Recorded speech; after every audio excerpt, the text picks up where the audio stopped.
loosen the suspect.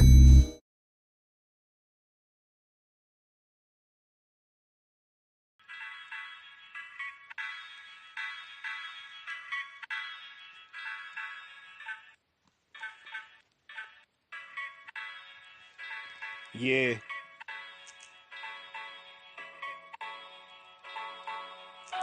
Yeah.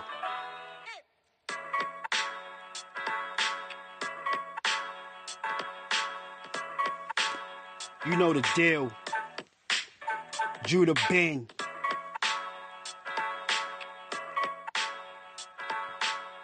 Yeah. Chill and reset. It's Tommy from the BX. Boxing is the attitude. Survival is the reflex. We taking over. We got now and we next. Cowards jock the style, so he birthed a lot of rejects. His YouTube algorithm is an asterism.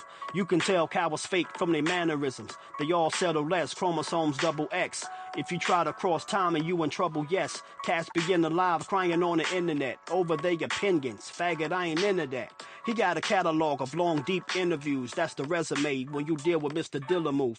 We can keep it civil or it get physical. You can take the window or the stairs, whatever interests you.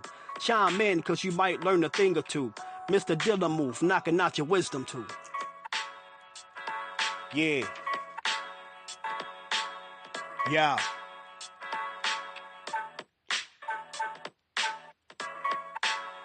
You know the deal, son.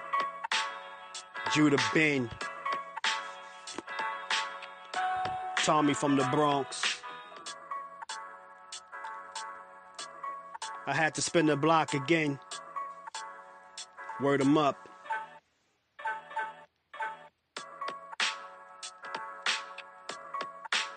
Shout to the BX. New York City. East St. Louis in the spot.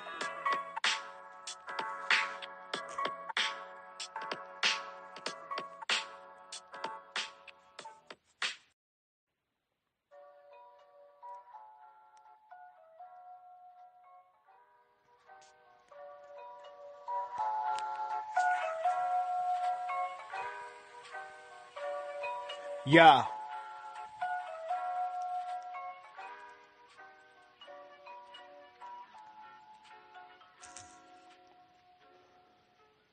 Welcome to D-Free Sports, where the NFL and not the NBA take the stage and hold center court. This be your channel for live, insightful commentary, your one fat source for combat sports. I hope you keeping up, cause I don't wanna lose y'all. Free got the illest insight on boxing and foosball. Hosted by D-Free, this channel dives deep into the X's and O's, so what be stepping on toes? Of course your man Judah always flexing his flows. I hope you checking your tone, give mad respect for the show. This ain't a channel for hate, you dudes ain't smooth enough, and if you cowards wanna debate, my man will chew you up. A lot of streamers be frontin', son, get your money up. He broadcasting live from the District of Columbia. Subscribe now and stay locked all season long, and bob your head to the music of my theme song. Yeah, yeah. Yeah, you know the deal. It's Judah Ben. Shout out to D-Free. Broadcasting live from Washington, D.C. Word 'em up.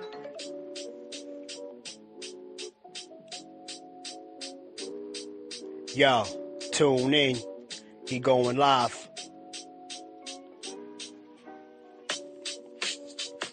NFL Sunday. Word 'em up.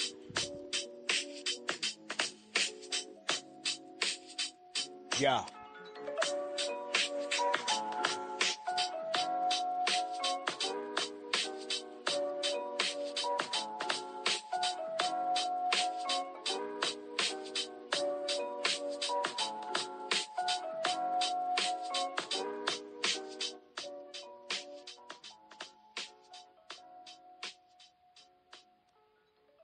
Brought to you by Unusual Suspect 6. Tap into all the shows. Real Conversations with KG. Right now, I'm at peace right now. You know, things get hectic as it gets closer to the fight.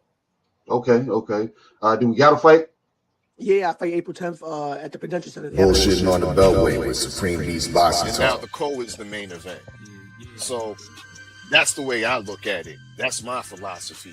Trill Thursdays and Usual Suspect Sundays with hard I'm hit talking about it's sports. really just about stacking this money, man, getting on these singles, staying positive, you know what I'm saying, and putting it in their face by any means. Tales from the B-side with KG and TD. Needed to fill out additional paperwork to clarify. Yes, we did.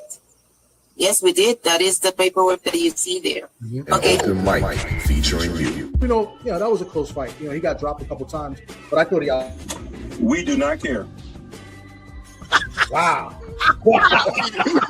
It's a Usual Suspect thing. Yo, what's good, everybody, man? Hope everybody's doing well on this Saturday, August the 22nd, and we're here live. Well, I'm here live in the Bronx, New York, and I'm here with my co-host, my main man, D Free, representing the Usual Suspect 6, and we are going to be showing the Richmond PunchOut prelims here live.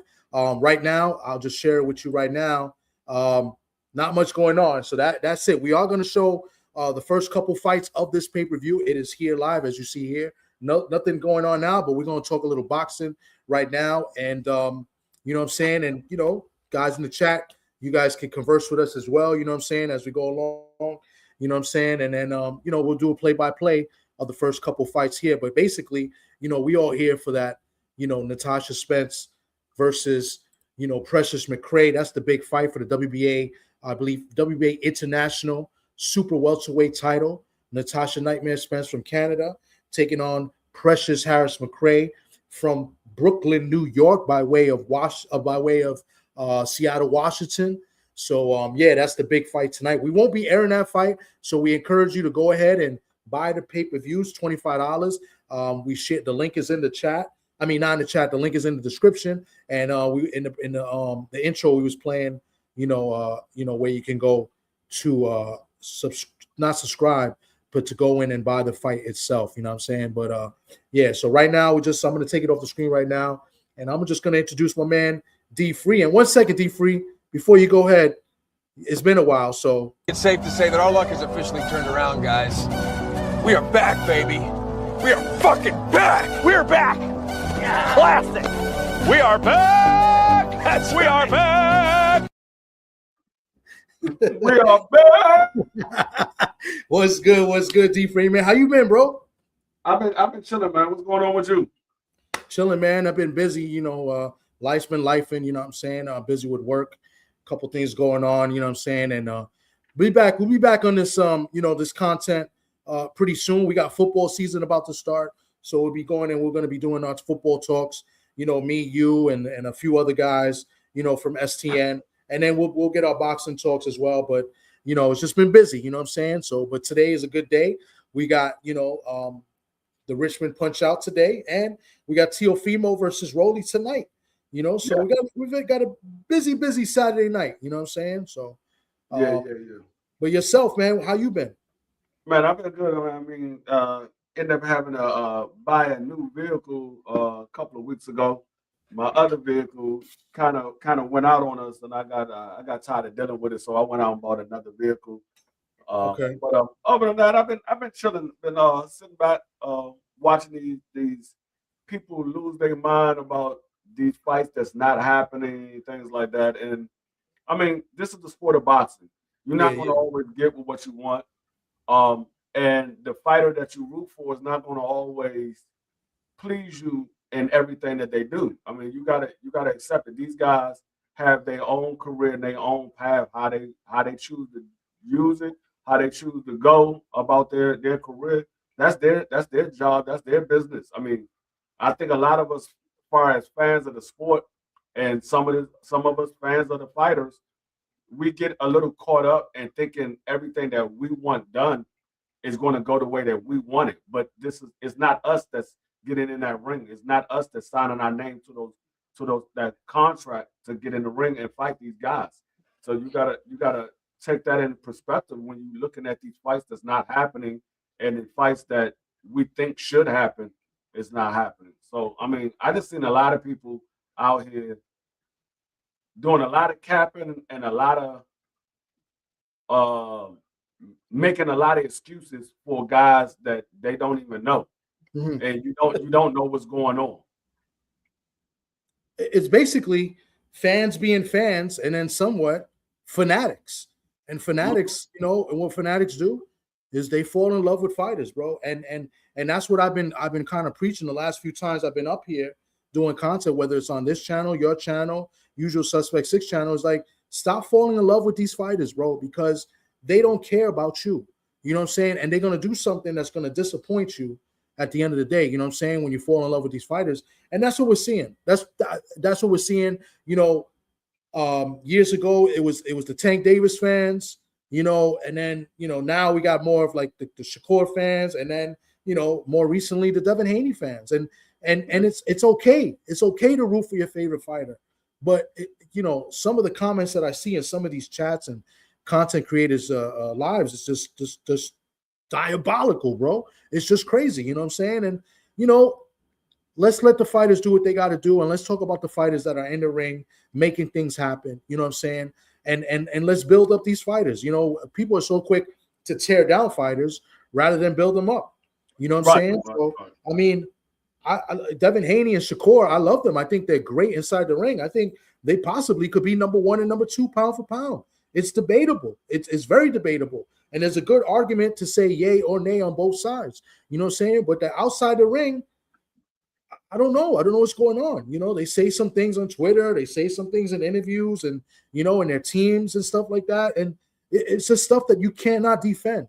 And at the end of the day, if a guy's not active, we got to move on to the next. And today, we got some good fights today. You know what I'm saying? And we gotta build up these fighters. Last night we had a fight, and there's another example of how people are very selective when talking about fighters.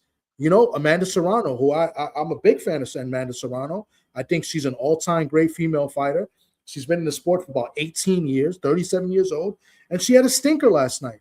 And I've been calling for her to retire for a couple years now.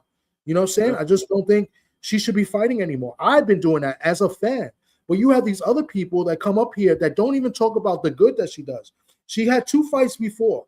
She fought in May 30th, and she got a knockout win. And then she fought January 2nd or January 3rd, and she got a unanimous decision win, right? But all people want to do, there's no lives or videos or anything talking about that as far as what she did when she won.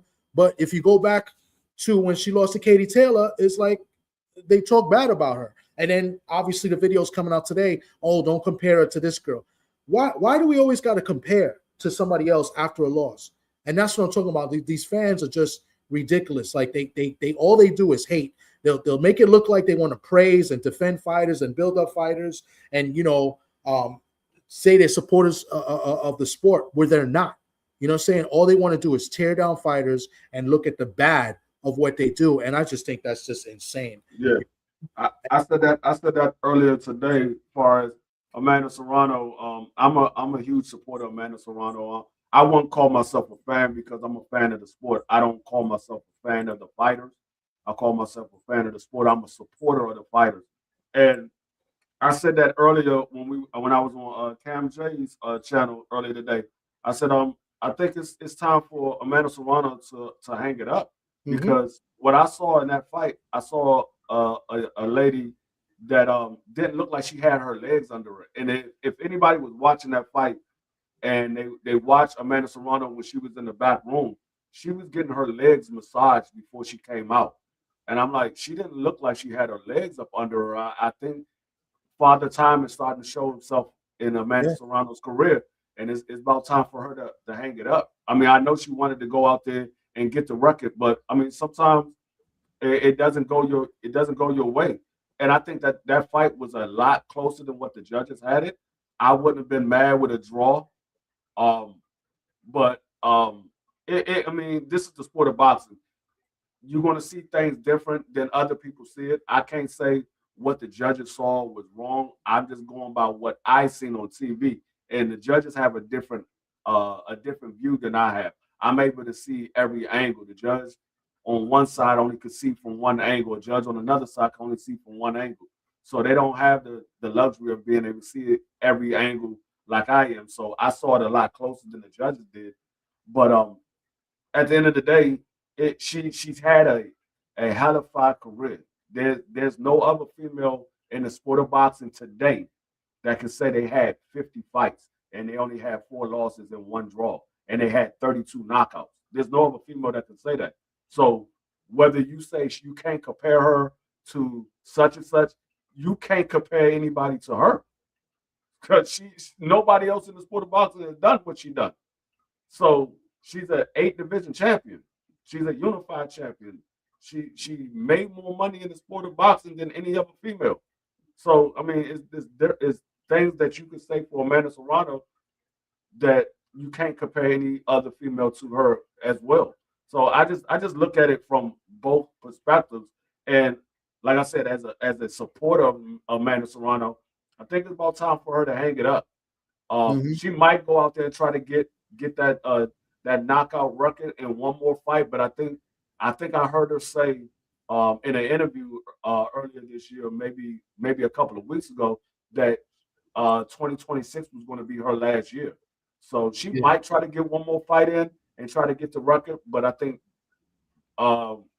the end is near for Amanda Serrano. Yeah. Well, first off, shout out to everybody in the chat coming through, watching this. Like I said, when the fights start, we will be airing the fights. I will be showing the fights when they start, the prelims. Right now, there's nothing going on. I'll share the screen right now. As you see, they're still setting up. So, but as soon as something pops off, we will be, doing the commentary of the fights.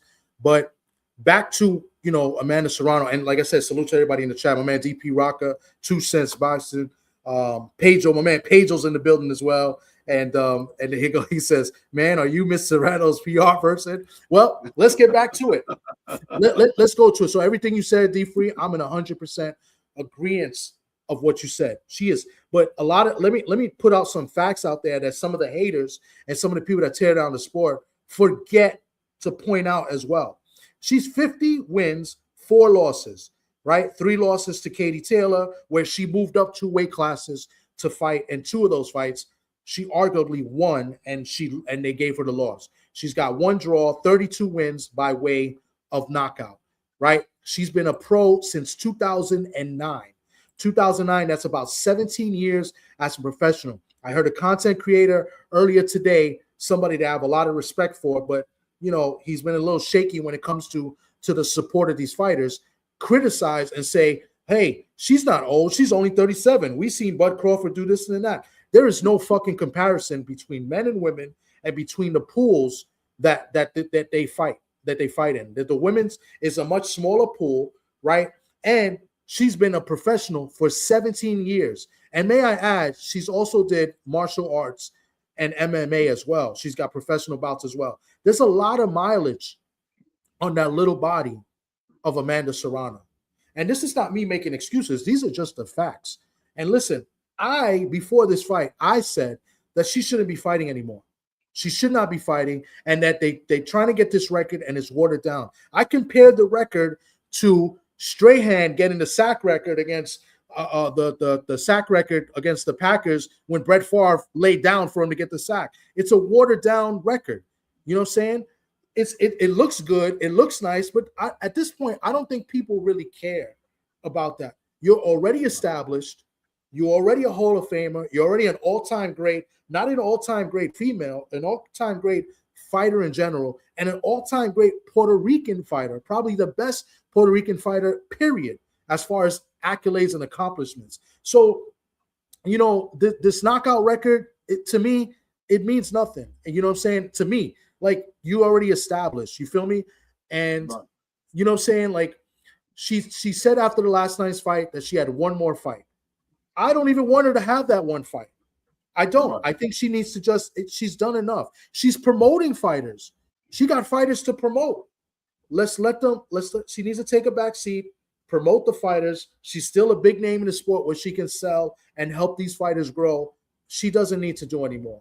You know what I'm saying? I really don't. I heard and I see in the chat 2 Cents saying that she should fight Bumgarner and pass the torch maybe. No, because it's not going to be respected. And I'm going to compare that to because if Bumgarner goes in and beats Serrano and knocks her out, are we going to elevate Alicia as being way better than Amanda? Because if that's the case, remember when Hector Macho Camacho fought Sugar Ray Leonard, right? And are we going to say that Hector Macho Camacho is better than Sugar Ray Leonard because he knocked him out? right? And they were only like 5 years apart. It wasn't that much of an age difference, but Leonard was out of the ring for a while. Leonard was kind of damaged goods at the same time. So are we going to compare that? Are we going to do that? Because based on the way everybody does on their boxing talks, that's what people like to do. Oh, but he beat him. But are we really going to say that Hector Macho Camacho was better than Sugar Ray Leonard? No, absolutely not. And that would be that. I would compare that to Alicia fighting Amanda right now, because I don't think Amanda has a shot against Alicia right now. There's no way, especially after last night. I don't think she has a shot. Well, I've talked to somebody that's close with her camp, and they said that fight probably would, well, that fight would never happen. For one, because Amanda is Alicia's promoter, and for two, the money is not there for them. They said that's the only way that fight will happen, if the money is there for them to make that fight happen. So the chances of that fight happening is probably slim to none. Especially for Amanda Serrano's last fight, if they really try to get the knockout record, they're not going to put her in there with Alicia to get the knockout record. They just not going to do it. I mean, you said, but it's a torch, passing the torch moment. It's a passing of the torch moment, but at what expense? At what expense? Because I think when you say passing the torch, is it passing the torch to make Alicia Bungana the best fighter in women's sport?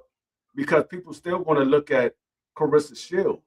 So it should be Carissa Shields passing the torch. Amanda Serrano, what is she passing the torch for? Because when we talk about people passing the torch, we're talking about the best pass the torch down. We're not talking about another good fighter pass the torch. We're talking about the best fighter passing the torch. Yeah, I agree. I don't see it. And then people are gonna, we already know people are gonna criticize no matter what. You feel me? Like, if Alicia goes in and fights Amanda and she beats Amanda, they're gonna say that Amanda wasn't, 100%. It wasn't the same, and they'll criticize it either way. And if Amanda goes in and wins, they'll say that Alicia wasn't that good to begin with. Like, people will always find a way to say something negative to bring down a fighter. You feel me? What I'm saying is that she's already accomplished what she needed to be accomplished, and that a lot of these content creators and a lot of these people that supposedly watch the sport, which I don't even think they watch female boxing like that, they're quick to tear down and say, who did Amanda beat? Well, Amanda beat a lot of top girls. You know what I'm saying? She's a lot of top girls in her division, and she moved up in weight, 7 weight classes. You know what I'm saying? And when the men do it, it's all great. You know what I'm saying? And let's talk about it, right? Because that's, we didn't say names, but Clarissa Shields has been beating up people, but she's beating up people with world titles. You know what I'm saying? But the girls that she's facing are up there in age as well. The girls she just fought was like 40-something years old, and she got, she stretched her. You know what I'm saying? But she was supposedly a world champion. Are we saying that's a great win? You know what I'm saying? Like, people pick and choose as to what is great, what is good, what is so-so. You know what I'm saying?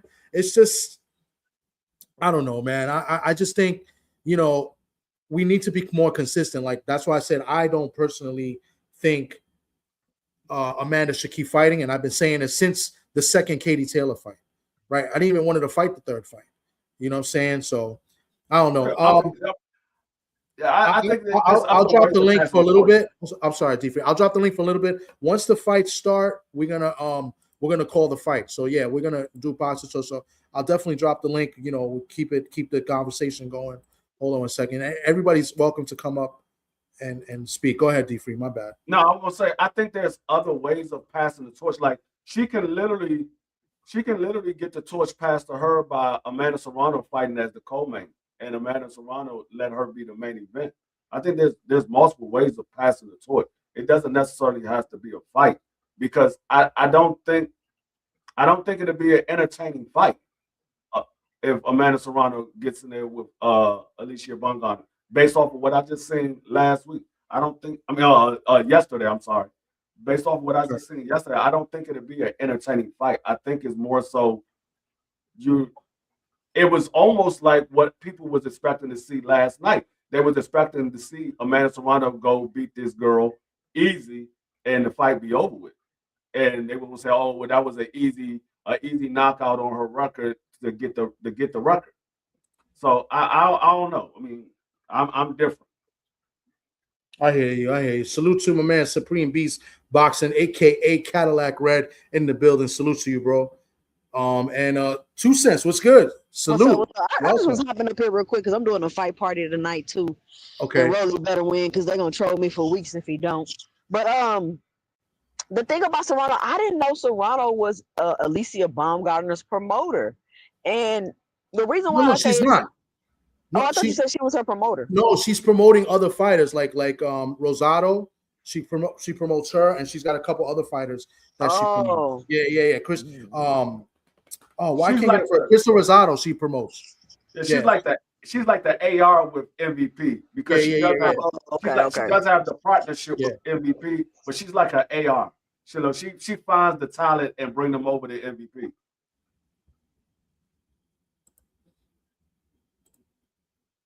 Yeah, go ahead, 2 cents. Yeah, so she's not. Yeah, I might have misworded that. She's promoting other fighters, not Alicia. Like Alicia's, I mean, MVP's the promoter, but like Amanda, promotes other fighters as well, like underneath her.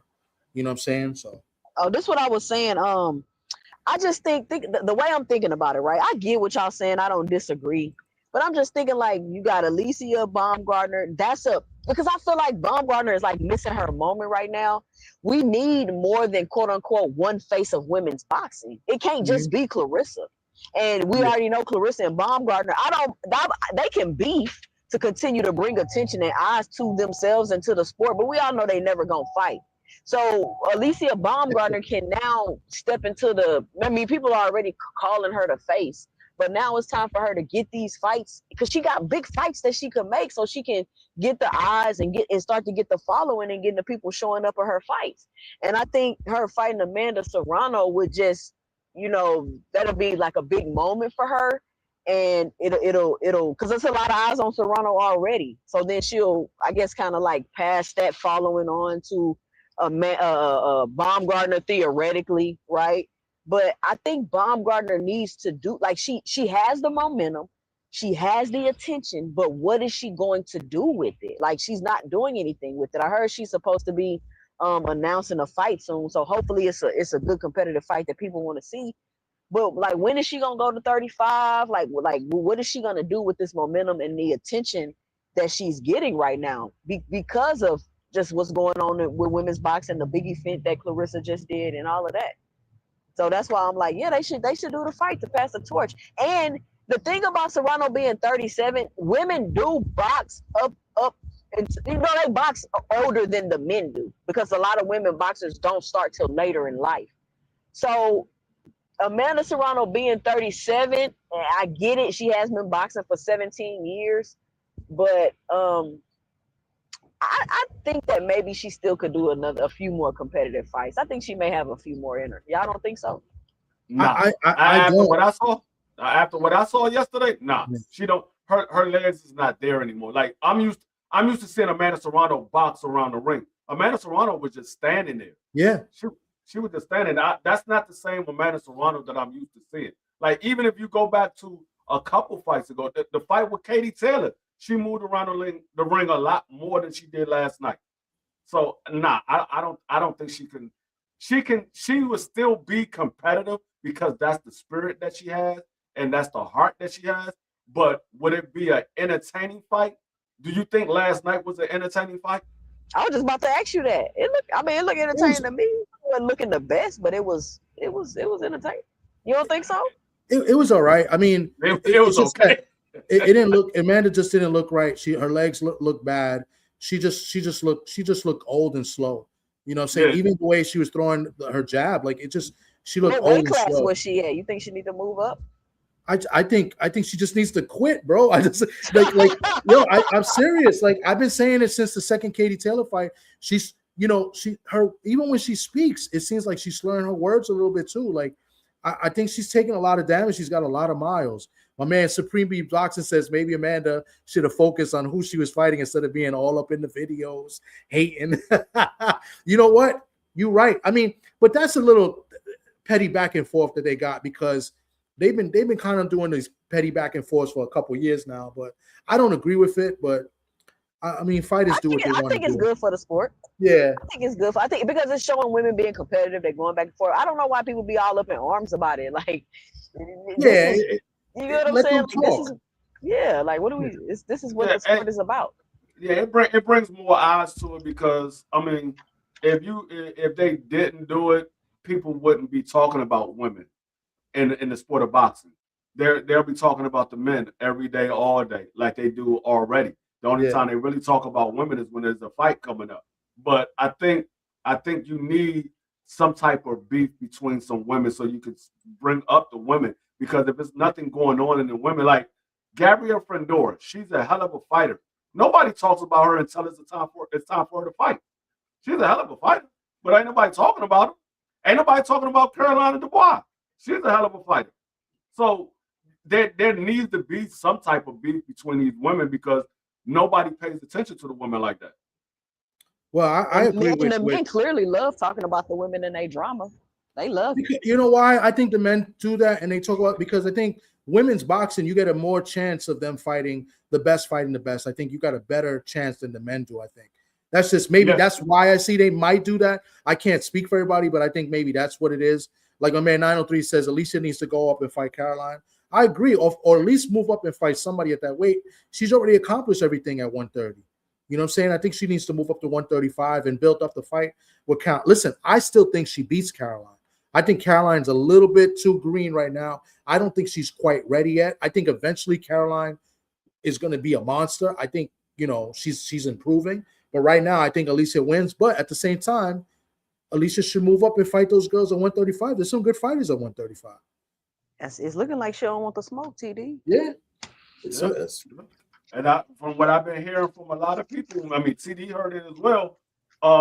She's starting to smell herself, and a lot of the women over at MVP is not agreeing with the way she's moving. So I mean, she's missing her moment, because right now you got Katie Taylor's about to retire. You got Amanda Serrano saying she's not going to fight past this year, and then we don't know what Carissa's going to do. If Carissa's going to, Carissa already said she's going to have a baby next year by Papoose. So that girl ain't having no baby. So if she does follow through with that, then that means she's out of the sport of boxing for at least a year. At the minimum, she's out of the sport of boxing for a year. So they're going to be looking for that other person to be a star. Right now, Alicia Bumgarner is the only other star, because all of these other women are not outspoken and not as flamboyant as Alicia Bumgarner and as far as the rest of these women. So they need somebody else, and she's missing out on her moment, because she could be making a moment to become one of the biggest names in the sport of boxing now that these older fighters are leaving out, and you got another one that's possibly going to decide to start a family.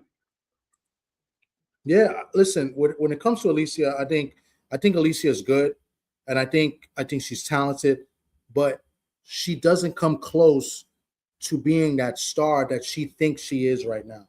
And what I mean by that is that she just had a good fight with the Korean girl Shin. I thought that was a good fight. I thought she won clean, and Shin was very tough. But I was at that fight, and it was in the theater, and she was the main event, and there was some good fights in the undercard, and they didn't do well ticket-wise. And if you can't do well ticket-wise in the theater, how can you do well ticket-wise in the bigger arenas? You know what I'm saying? I mean, it's all cool and great to have the big platform and you're fighting on ESPN, but at the end of the day, you're not really selling tickets like that. And Alicia needs a dance partner if that's going to happen. You know what I'm saying? So, I think she's starting to feel herself. I think she needs to challenge herself, move up to 135, make those big fights, and build up the sport even more. I mean, female boxing is been built up the last 3 years. It's been moving up. You feel me?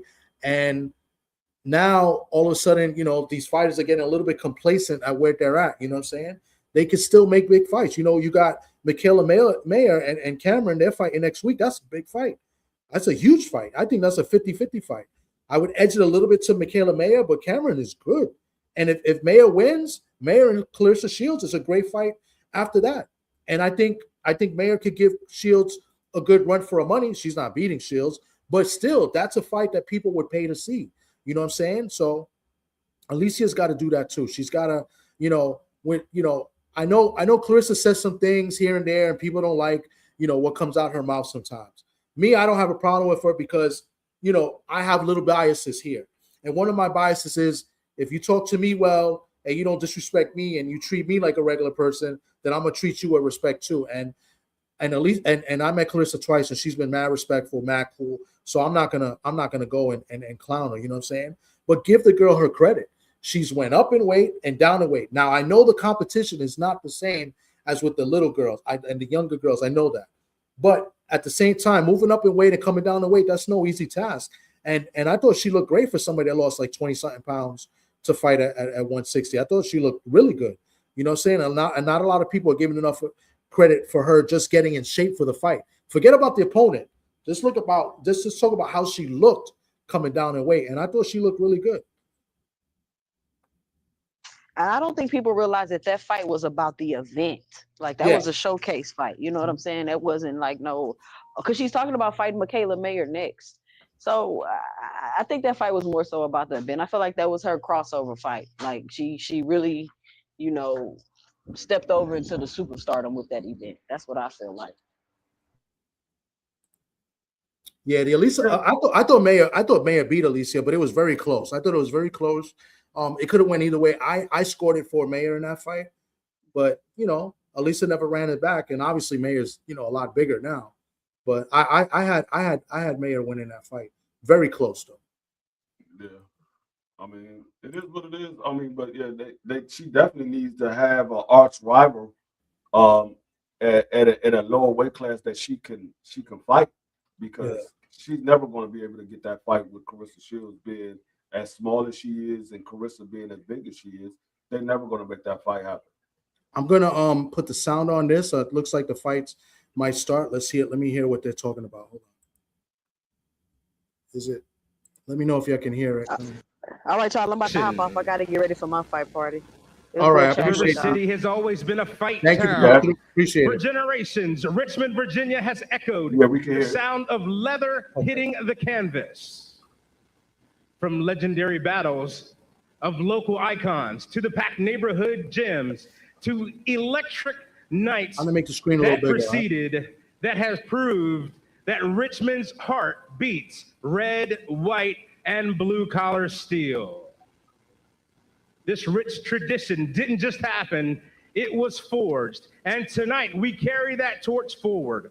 Championship-minded promotions in conjunction with In My Corner, Inc., East End Boxing continues to raise the bar in boxing and the Commonwealth. And it started with the Main Street main event, where we set the bar high. And then we went on into the Rumble at the Raceway, where not only NASCAR proceeded, but we proceeded to set the bar high with expectations of championship boxing. And now we are here in the Henrico Sports and Entertainment Center, continuing that tradition of leather and canvas. Ladies and gentlemen, give yourselves a round of applause.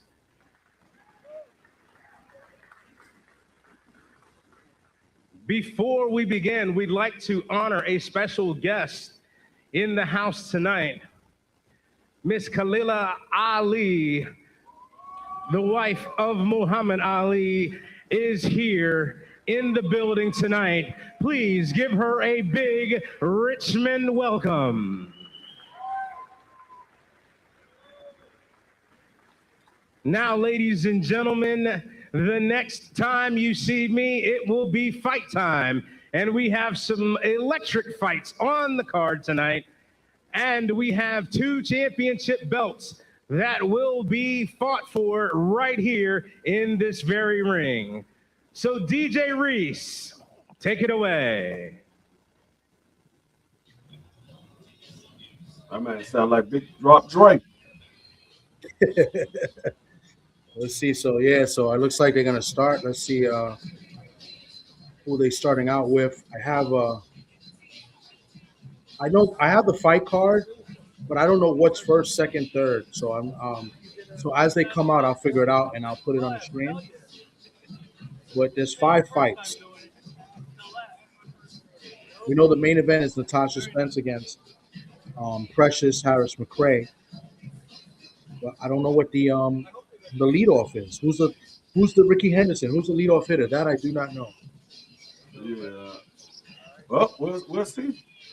Yeah. Let's see what's going on here. But yeah, man. And tonight we have the pay-per-view, which I don't even know why I don't think it should be pay-per-view.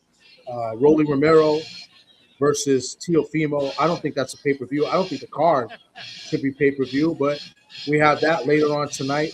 Definitely an intriguing fight. I think it's going to be a good fight.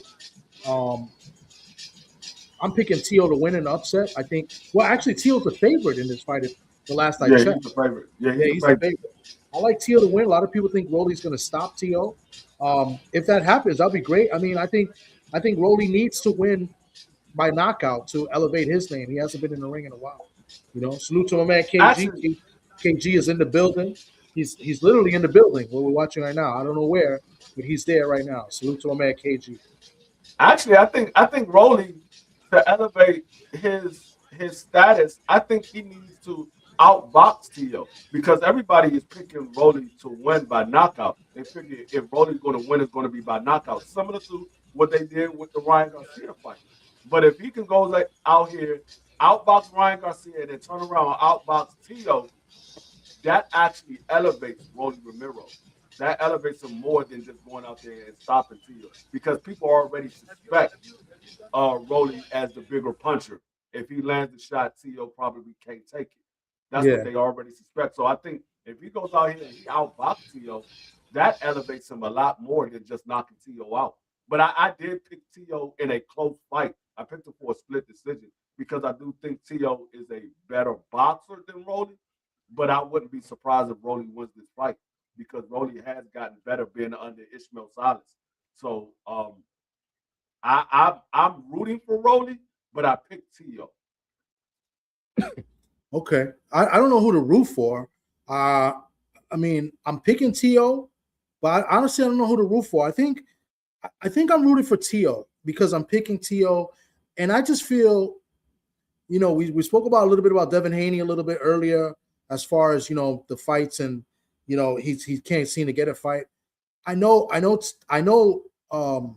Teo ducked Devin already last year. He admitted it. He told us straight up. He said he didn't want to take the money to fight him because he didn't want to give up his title to move up to 147. He wanted to defend his ring title, which he eventually did to Shakur and Laws. So he definitely, to me, I don't like using a duck, but he definitely didn't take the fight with Devin. But I feel if he does beat Rolly, I feel like this time he'll make that fight. And I think that's an intriguing fight to see, because I think at this point, any fight Devin Haney's in is intriguing because we want to see him in the ring. But so that's why I'm rooting for Teo. I think if Rolly wins, I don't think Rolly is going to fight Devin ever. You know what I'm saying? So I think there's a bigger chance for Teo to fight Devin, and then you get a unification fight.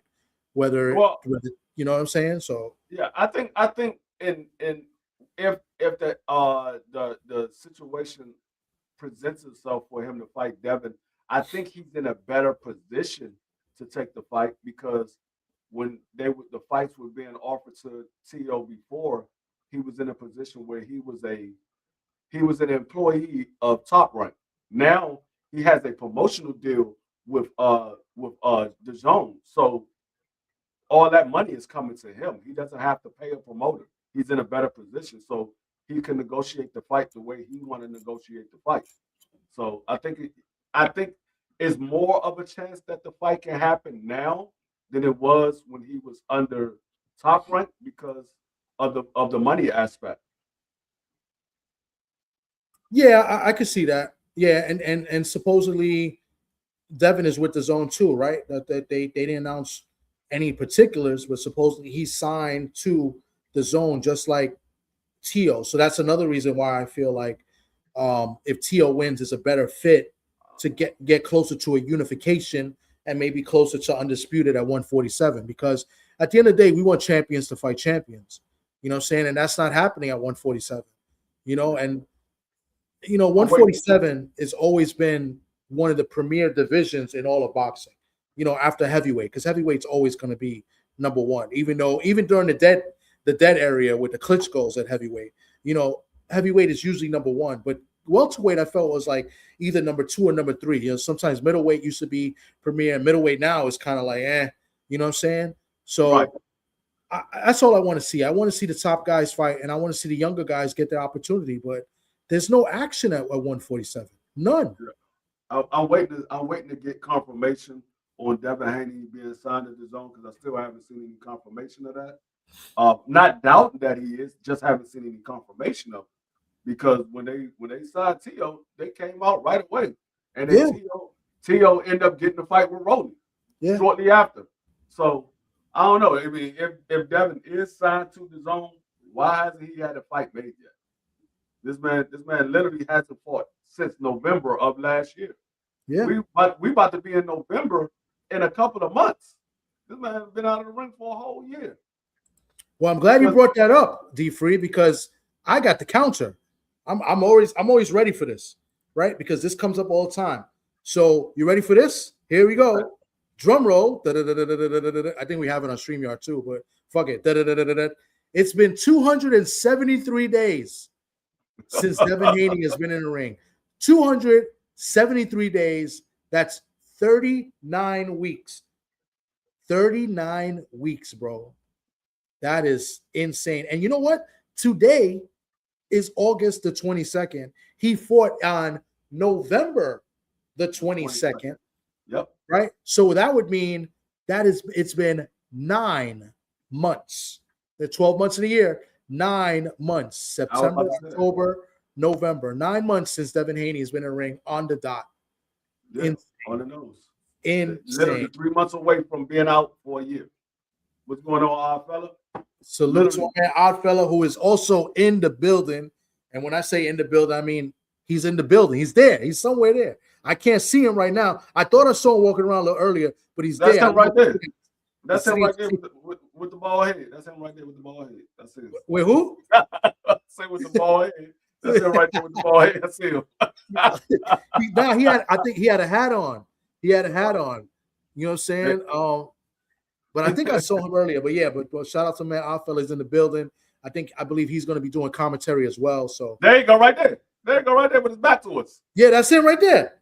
Yeah, that's him right there with his back to us. Look, yo, our fella, we see you, bro. I don't know if he's listening, but we see you, bro. He's standing up right now. He just stood up. He's like, yo, why they showing me on camera? He just walked away. That was odd fella. Look at odd fella. He got out of the shot. He got out of the shot. That's very unprofessional. Very unprofessional, man. Unbelievable, man. Yeah, that man been out of the ring for literally 9 months. It's exactly 3 months before it be a year today. Yeah. So I mean he got to get a fight. I mean the way it's going right now, according to what Bill said, they didn't want Tank Davis to fight until next year. Well, you ain't got no fight lineup, and it look like you won't be fighting until next year neither. So you might as well would have should have took the fight with Tank Davis for next year.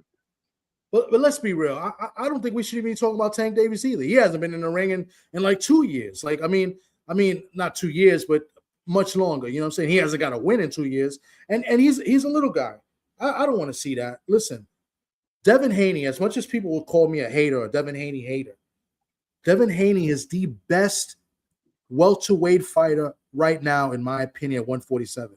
The thing is that he can't prove it to everybody else and even prove me right because he's not in the ring, bro.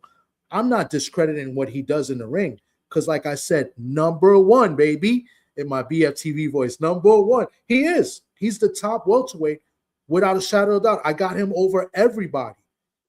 But I just want to see him, perform against a top guy and just prove me right and prove the haters wrong. That's all we want. I accept your explanation on why you got him number one, but I'm gonna tell you, like I tell everybody else, I don't have a number one at 47 because these guys are not fighting each other. Everybody right now is tied up for the top spot. You got Ryan Garcia, he's not fighting a guy that's been at 47. This guy was at 54, 50, and 60. He's about to fight a guy coming back down to 47. He was never number one. You got Rolly Romero fighting a guy that's coming up from 40 for the first time at 47. He ain't fighting nobody that got a belt at 47.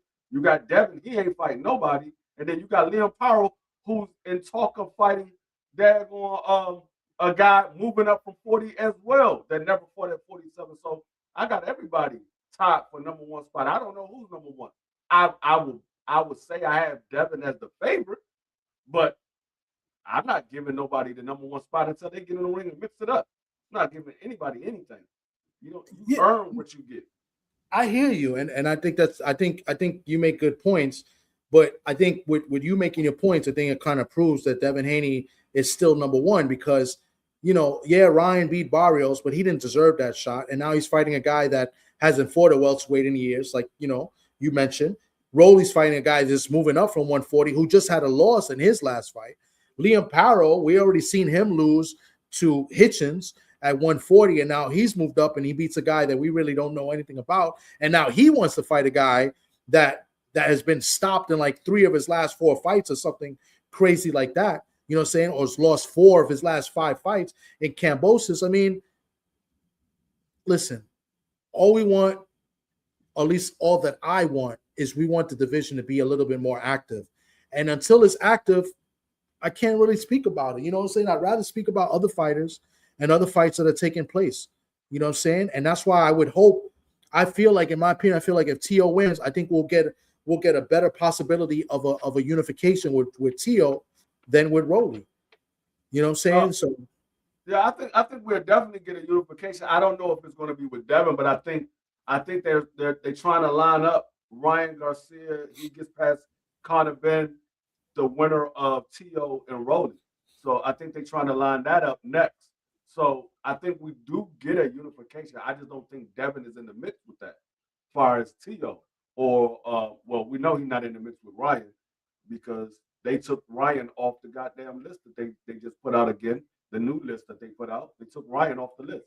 So, there's a new list?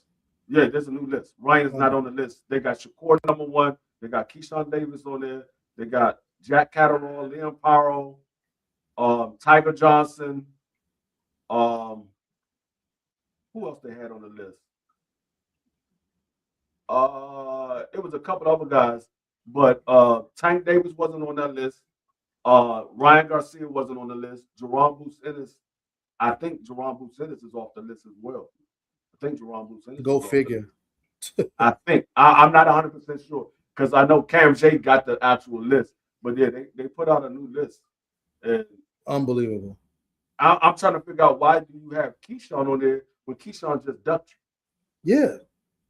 At number 2, you said? I think Keyshawn was like number 2 or number 3. Somewhere around there. This is insane. Now I wasn't mad at that Tiger Johnson was on the list because there's some beef there. So yeah. I understand why he's on the list. But and it's a storyline. You could build the story there no matter what. Like that fight makes money. And I understand why Liam Powell was on the list. He has the title. I understand that. But why is Jack Catterall on your list? Jack Catterall accepted everything, supposedly. Yeah. See, the thing is this, it's like what people will tell us is that we don't know what's behind the scenes, but we can go off the energy of what you type in Twitter or what Bill says in these interviews. And Jack Catterall added Devin Haney and said, we agreed to everything. And then he went out and said, I see what you did. You're trying to get Liam Powell. So be it, so be it. And Devin Haney kind of like agreed. There was no like hostility. So basically, in my opinion, I take that as that they accepted the fight. Like it's legit. But you'll see people in the comments and people in some of these, chats saying that Jack Catterall didn't want to take the $3 million. Nobody ever mentioned any money. Yeah, so they're calling Jack Catterall a duck, but the last I checked, he accepted, and it looked like Devin acknowledged it. Yeah, he accepted. I mean, like I said, there's literally he at Devin Haney, and I believe Bill Haney was tagged in it as well, and he said, "Yeah, they trying to paint me as a duck or something like that to that effect." But we accepted everything. We accepted the fight. We never heard anything back, and then his manager reiterated what he said and said pretty much the same thing. We accepted the fight, and never heard anything back. So I don't know how people are trying to paint him as a duck when he literally at Devin Haney saying we accepted the fight, but we never heard anything back. I didn't see no tweet from Devin Haney saying, "Nah, that's not true. We sent you an offer or whatever have you. You wanted more money than what we sent you." I didn't see anything like that, and I've been looking because I saw the tweet from Jack Catterall. I was waiting for Devin Haney to respond. Never seen any response as far as you're lying. Yeah, I don't know what's going on, and honestly, I can't care much about it anymore. You know what I'm saying? So I know a lot of people talk about it, and that's why they keep saying that he's the face of boxing, which I wholeheartedly disagree. You can't be the face of boxing if you can't get a fight. I mean, the face of boxing would get a fight no matter what. Somehow it would happen. Man, I mean, I just don't understand. Face of boxing be having niggas knocking down their door trying to get a fight. I just disagree. I think he's an exceptional fighter. I think he's great, but you're inactive right now, buddy. You're inactive there, buddy. So we'll talk about the fighters that are active, and we'll wait till you finally have your next fight, whether it's going to be a year and a half. Good luck. You know what I'm saying? But rolling a TO tonight, the undercard is kind of like Yo-Yo's on the card, and your cousin is on the card. Yeah. Tell us a little bit about that. Do you know much about the opponent? I know he's fighting a guy. He's Dominican. Yeah, he's a good opponent. Well, I'm not gonna say a good opponent. He's solid. And he's gonna come to fight. He's gonna throw big shots. He got decent boxing ability. The only thing I just hope that Antoine don't get into a fist fight, because that's how he lost his last fight, the fight that he lost, well, the only fight that he lost. That's how he lost that fight.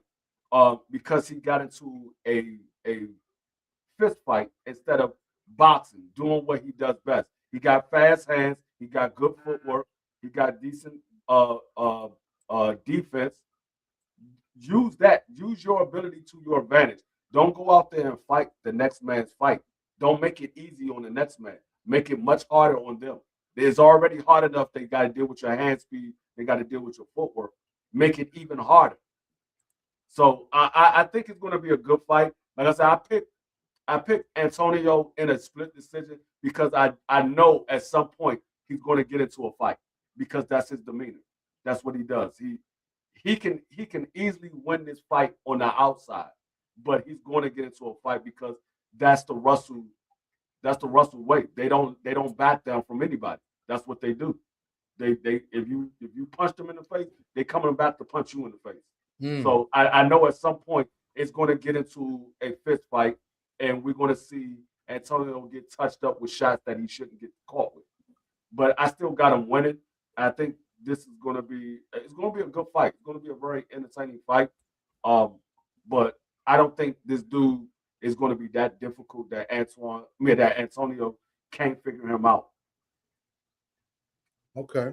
I know both of them are southpaw, so that'll be interesting. Both southpaw fighters. I'm not sure how old is Gary Antonio. I know the other guy, the Dominican, is 31 years old. They list him, right?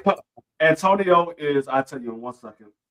Antonio, he's in his early 30s. He's not that old. Okay. Because if you look at Mr. Gary Russell, he's 37, 38, somewhere around there.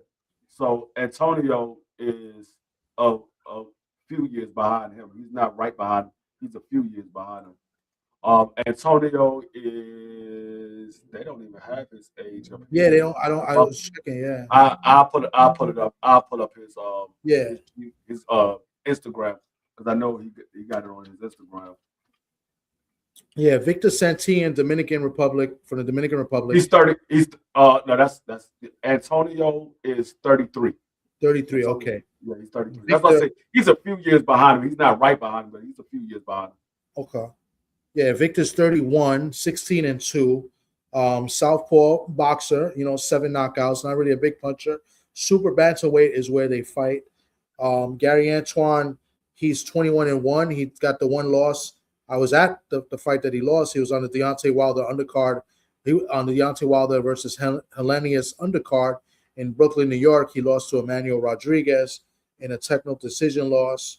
And then he's only had 2 fights since that in 2022. He didn't fight in 23. He fought once in 24, and then he fought last August in against Derwin Rodriguez in Florida. So hasn't been very active. So maybe this is the this is the starting point of getting more fights and moving up in the rankings at super bantamweight. We'll see what's up. I mean, he's talented. I think with PBC getting this deal with the Zone and they having a deal with Amazon Prime, I think that a lot of these fighters might be a little more active now because they have more platforms that they have to put fights on now. Because they got the Amazon Prime where they still have a deal with them where they have to put fights on, and now they got this the Zone deal where they have to put fights on. So I think we might start seeing PBC fighters get a little more active. Okay. So we'll see what's up. And then on the co-main event, I believe is the co-main event, is Yo-Yo Yoneli Hernandez from Cuba. I believe he trains with in the Boots camp. I think he does a lot of training out there in Philadelphia. Big knockout puncher, 10-0, 9 KOs. They say he's a real deal as far as his power. Keith Cologne's father is the one that really put me onto him and said he hits like a mule. Now, he says that about a few people. He also said that about Boots. But I take his word for it. The guy's a big puncher, 9 knockouts. The only person he didn't knock out was a formidable foe, Kyron Davis. Kyron Davis is a good fighter. He dropped Kyron Davis early in the fight and ended up winning a unanimous decision. They go off color right there. Oh, let me see. Let me put the sound on. Let's see if Rolling with the Punches podcast. They had an excellent show a couple weeks back when they had the pleasure of interviewing our main event fighter, Precious Harris-McCray. She made some serious claims during that interview. She said she was going to let TD and D-Free touch the belt after she snatches it from Natasha Spence. I mean, so she's coming in here with some confidence, most definitely. However, that confidence wasn't on the same levels yesterday when I was able to attend at the weigh-in. Breaking news, she did make weight, but she had to take 2 times to make the weight on the second attempt. But once again, we do have a fight. They both have weighed in on the contracted limit of 154.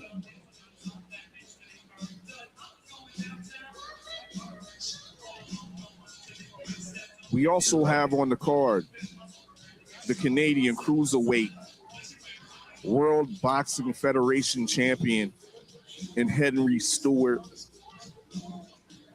He's undefeated, has a reputation of having knockout power.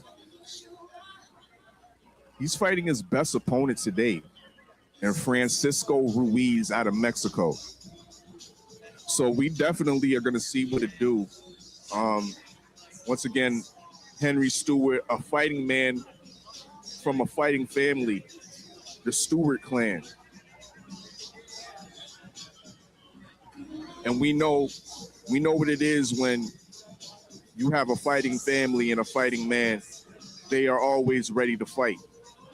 So definitely keep your channels locked for the co-main event for this evening, Henry Stewart against Francisco Ruiz.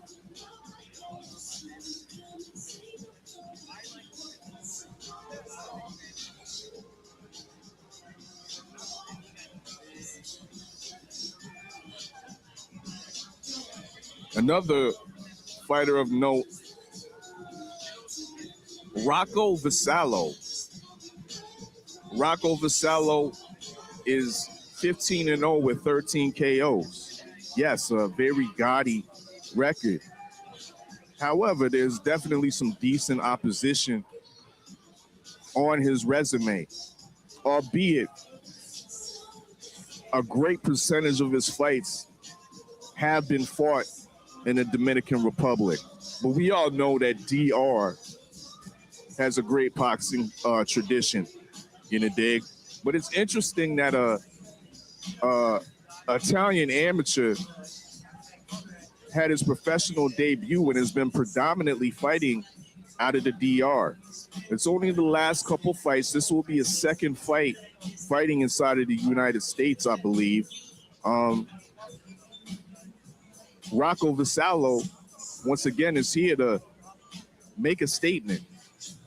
Make a statement in the junior welterweight division.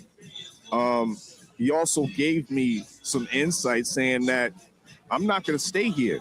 I'm not staying at this weight class. I'm looking to go down further to 135 and have some lightweight contention, most definitely. And he's a big guy at 140, so he'll be a gigantic guy if he's able to make it down to 135. Now, I believe the weight that he came in yesterday was 138 pounds.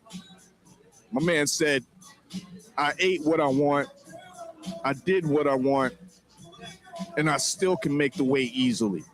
So I don't think it's far out of the realm of possibility that he can definitely go down to 135, and he could be a serious dark horse down at that division. Once again, he's 15-0, 13 KOs. He stands 5'11". I would say 6 foot.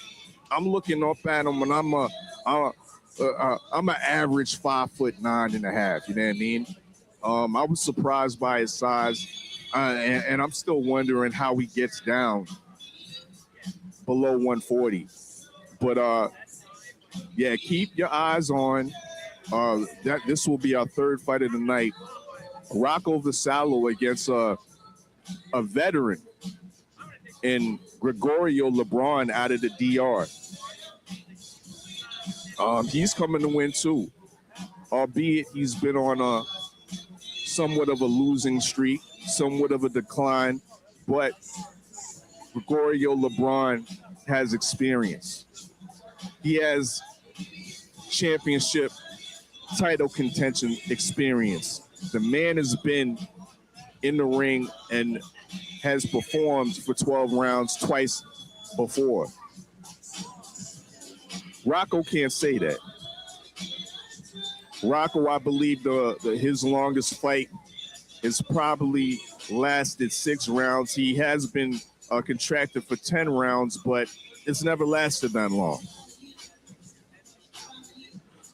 We got the good doctor that has just pulled up beside me. Once again, we live at the Henrico Sports and Entertainment Complex for the Richmond PunchOut. Shout out Championship Minded Promotions. Make sure y'all tap into championshipminded.com for the upcoming events. But this is an event where you need to be right now. Tickets are still available. Limited tickets, because the people are filling in. Most definitely. KG, what's good? The night is going to get started soon, and it's coming real fast. And people are slowly rolling in right now. Unfortunately, I don't know if you already told them. You know what I'm saying? We had a fight come off at the last minute. No. Unexpectedly, we had a fight come off because of a situation with a fighter's health.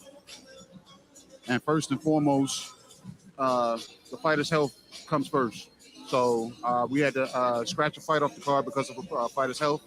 And now we're looking to proceed forward with, I want to say, the second fight on the card that was supposed to be. So Gilberto Alvarado will not be fighting tonight. No, due to his opponent having health issues. That's unfortunate.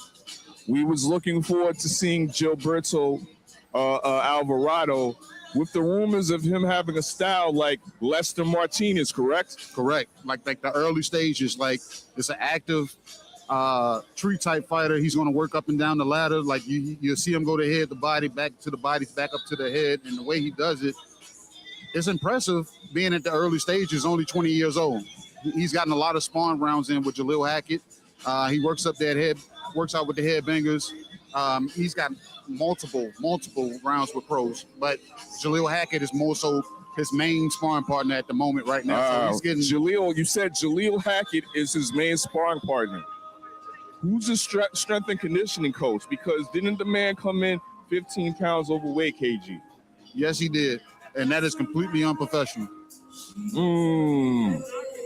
So hopefully going forward, he's going to take this more seriously, and we'll have a replay on his pro debut. That's what's up. That's what's up. We will be still getting a cruiserweight fight for the preliminaries, though. On deck, I seen them warming up in the back. We got James Williams out of Hampton, VA. He's making his debut. He's a sizable cruiserweight, standing at 6'3" tall. He also has a decent amateur record, and he didn't want to put no shine on it. I'm like, bro, you 24-2. Like, yo, that's something. There ain't nothing to sneeze at. And he's like, you right. You right. You know what I mean? So salute to him. He ain't coming in off the couch or nothing like that. He does have some experience. He's the B-side. Really thankful for this opportunity. You know what I mean? He's coming up in here against Carlos Franco. I don't have much information or knowledge about Carlos Franco, so I'll let you tell the listeners about Carlos Franco. Carlos Franco is coming in on his second fight. First fight, I'm sorry if I can't recall his opponent's name right now. Daniel Fry. Okay. And that fight resulted in a draw, so Franco's coming out tonight to see if he can get his first W. And I was just backstage, and this guy was laying a lot of damn heavy lead back there. Heavy lead. Those punches sounded, I can hear nothing but thuds back there. I don't know if he's going to punch himself out back there, but I heard a lot of thuds. So one thing to know about Franco's coming in with straight power tonight. Coming in with straight power, but he is coming in at a weight class he's never been at before. His last fight against Daniel Fry was at heavyweight. He weighed 223 pounds. He's under the cruiserweight limit tonight, KG. Yeah. Hey, I want to make a editorial change right now that I made a mistake. No headbanger, thump yard. Thump yard for Gilberto Alvarado. My apologies to anybody that's listening. Thump yard, don't pull up to my front door. Apologies, you know what I mean? Once again, we live at the Henrico Sports and Entertainment Center. Is it the center or the complex, KG? And I'm not saying Henrico right, because you know I was like on that what was it, Laburnum, and you said the way you said it that anybody, this guy he's from Canada, and anybody that knows Godfella, he pronounces all of our foreign fighters, and the foreign fighters, he knows these guys' names right off top, the proper accent and everything. But he's telling me his location, and he's telling me I'm in Laburnum. And I'm like, Laburnum? What is Laburnum? Laburnum. That's So how I look. That's how I looked at him. And anybody from Virginia, and especially Richmond, knows there is no Laburnum in Richmond. It's Laburnum. Laburnum Avenue. Shout out all my people off of Laburnum. I mean, I had to pull up on Laburnum yesterday. Give me some Raising Canes. I mean, yeah, that comeback sauce, it might make me want to come back later after the fight. Yeah. I don't know, you know what I mean? But shout out Richmond. The city's been great so far. I've been here. It's highly underrated, KG. And I'm starting to fall in love with this city. Yeah. Well, that's what's up, man. The city has enjoyed you since you've been here, because like I said, you see the people, you know what I'm saying, they're welcoming based off of the areas that we've been, and the restaurants, all the restaurants that you've gone to haven't been disappointing. Shout out my son Kingston, who's been definitely indulging in the American food over here. You know what I mean? We just did Chili's and got the Nashville mozzarella sticks. And for a guy that's lactose intolerant, I don't know if you want to be sitting beside me too close, but you know what I mean, we got that in check. You know what I mean? The air is definitely gonna be filled with sweat, blood, and maybe some tears out here because I'm expecting some upsets, KG.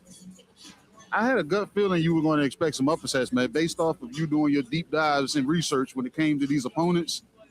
Some of these guys, you know what I'm saying, it's a little suspect, but it's questionable at the same time. They might just show up, and that Sunday punch might be a Friday punch that we didn't expect on a Saturday night. Uh-huh. Most definitely. Make sure y'all tap in once again. UsualSuspect6.com because you fit the description. Big up all the clean fighters that don't take no shortcuts, that avoid or detest the use of performance-enhancing drugs and whatnot. Straight working hard. You know what I mean? Hard work and motivation. That's what the clean fighter is about. So salute to all the clean fighters, particularly our clean fighter tonight, Natasha the Nightmare Spence. Once again, if you want to indulge and find out more information on our clean fighter campaign, get you some clean fighter apparel. Once again, go to usualsuspect6.com. Shop Usual on shopusualsuspect6.com as well.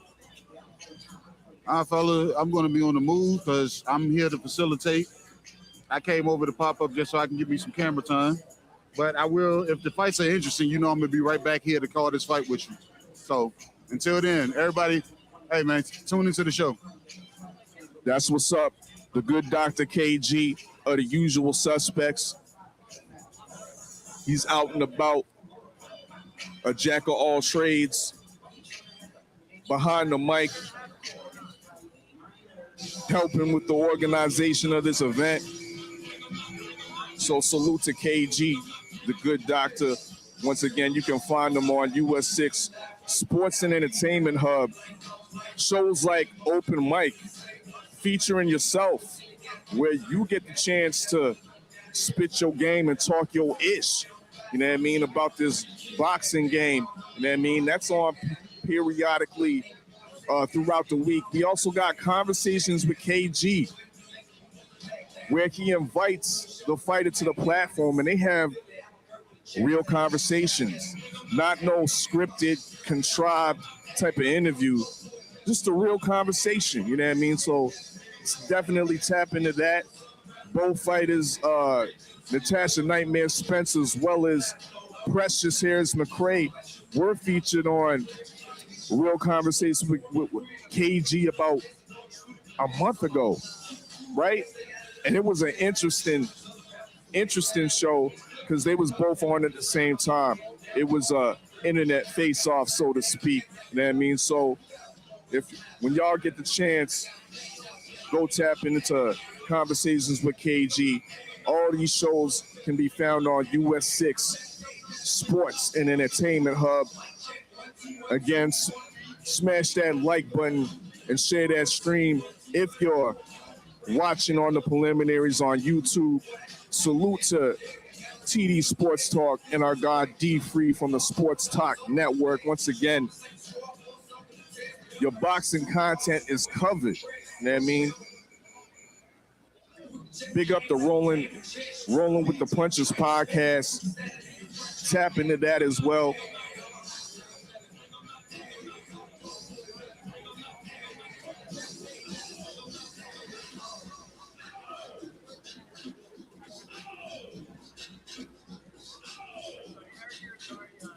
But as I said, unfortunately, or as KG gave us the news that Gilberto Alvarado will not be on the card tonight. Unfortunately, his opponent has fallen ill, and it's the fighter's health that's paramount. So the fight has been canceled. He was supposed to make his debut, Gilberto Alvarado, in the light heavyweight division, but as I said yesterday, he came in 15 pounds overweight. They originally canceled his original opponent, and they found him cruiserweight. But unfortunately, that cruiserweight once again has fallen ill. Just a little tidbit about Gilberto Alvarado. Fights out of the same gym as Jaleel Hackett, the middleweight contender. Jaleel Hackett was he was backstage showing some of the moves that Sergey Daryanchenko was trying to put on him in the clinch. You know what I mean? That was interesting to see. But Jaleel Hackett's a big guy, man. You know what I mean, Jaleel Hackett is solid. He fights at middleweight, but right now he looks at least to be a cruiserweight. You know what I mean? Salute to Jaleel Hackett, doing big things in the middleweight division condition. And we look forward to seeing his climb on Zuffa Boxing. Yes, shout out Zuffa Boxing. Rave reviews from Jaleel Hackett about Zuffa Boxing and how he's been treated, how the whole processes went down. So, yeah, that's definitely something that needs to be noted. We hope to have Jaleel Hackett on one of the shows, if it's not Conversations with KG, maybe Tales from the A side with KG and TD. Might have him on the show, but we're definitely trying to lock in. We're definitely trying to lock in Jaleel Hackett. Again, our first fight of the evening will be in the cruiserweight division. Carlos Franco, the former heavyweight, or his first fight was at heavyweight, fought to a draw against Daniel Fry, who was a winless fighter. I gotta be honest. A winless fighter, he fought to a draw. Carlos has came down a weight. He is looking good during the warm-ups in the back. But he's fighting at his first time at cruiserweight against another debutant in James Williams. James Williams does have the height and reach advantage and an underrated amateur pedigree. 24-2 was his record. So most definitely we look forward to this fight coming up in the cruiserweight division. I think somebody will get knocked out in this first fight. Make sure y'all smash that like button if you're tuning in.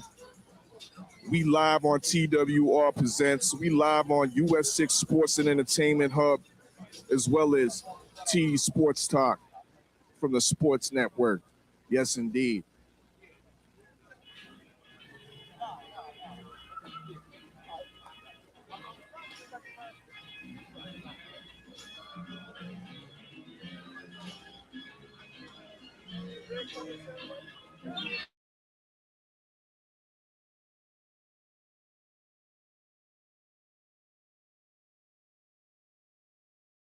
Brought to you by Unusual Suspect 6. Tap into all the shows. Real Conversations with KG. Right now I'm at peace right now. You know, things get hectic as it gets closer to the fight.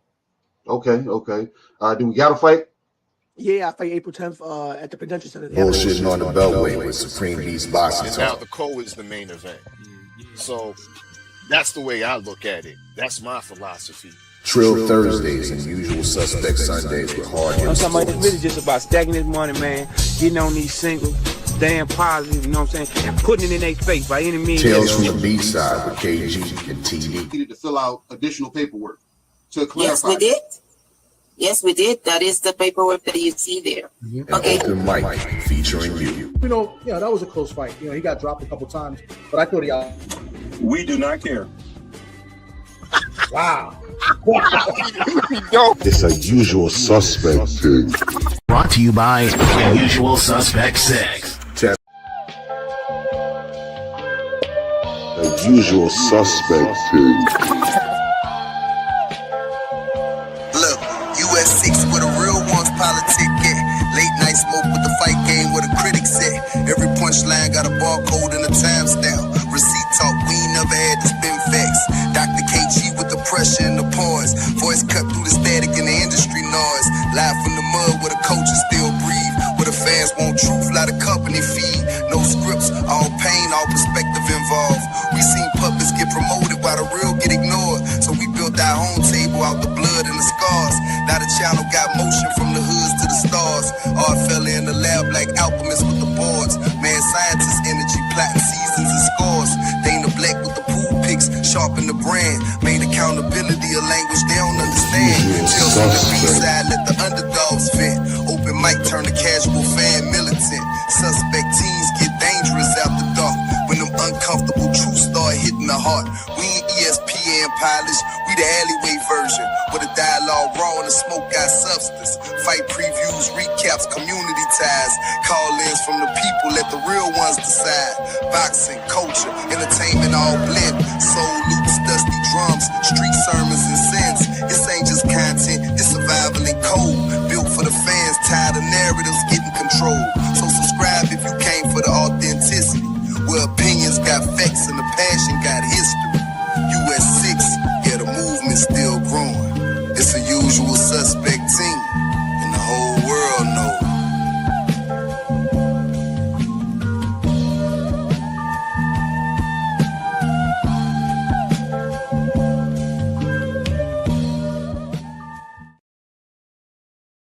It's a usual suspect team.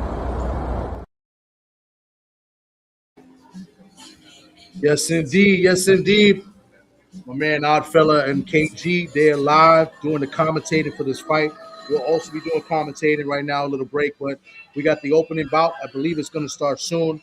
In cruiserweight division, which is Carlos Franco will be taking on James Williams. James Williams is going to be making his debut at cruiserweight. Carlos Franco, this will be his second pro fight. Yeah. His first fight was at We back at it. It's your favorite, your most hated Oddfella. Draw, but they go Oddfella right the now. Usual Suspect 6, live at the Henrico Sports and Entertainment Complex on August the 22nd, and we here for the Richmond PunchOut, courtesy of championship-minded promotions. Yes, indeed. Shout out to DJs. To Yes, Indeed Boxing. Shout out Got to us thoroughly Shower. entertaining here as we Salute. wait Yes, for indeed. the first cruiserweight fight. Once again, this will be the only fight shown on the preliminaries. Unfortunately, we had 3 other fights scheduled for the preliminaries to show y'all on the YouTube platforms. Once again, TD Sports Talks, US 6 Sports and Entertainment Hub, as well as TWR Present. Fortunately, 3 of those fights got canceled, and we're down to the one preliminary event. If you want to watch the full card, if you want to watch the fully, y'all got to get the pay-per-view on millions.co. Scan the QR code, and it will take you directly to the pay-per-view link. If you can't scan the QR code, go to usualsuspect6.com and scroll down, and you'll be able to find the millions.co pay-per-view link on the website. Most definitely. It only costs $25 American, $35 Canadian. You're getting 2 championship fights and 2 other fights going down. Once again, the cruiserweight fight with Franco, Carlos Franco against James Williams, and the highly touted prospect coming out of Italy, Rocco Vassallo. You know, dig, once again, trying to improve his record to 16-0 with 14 KOs. That comes on a little bit later tonight. But when I first touched down in Richmond, I was able to go to a couple spots.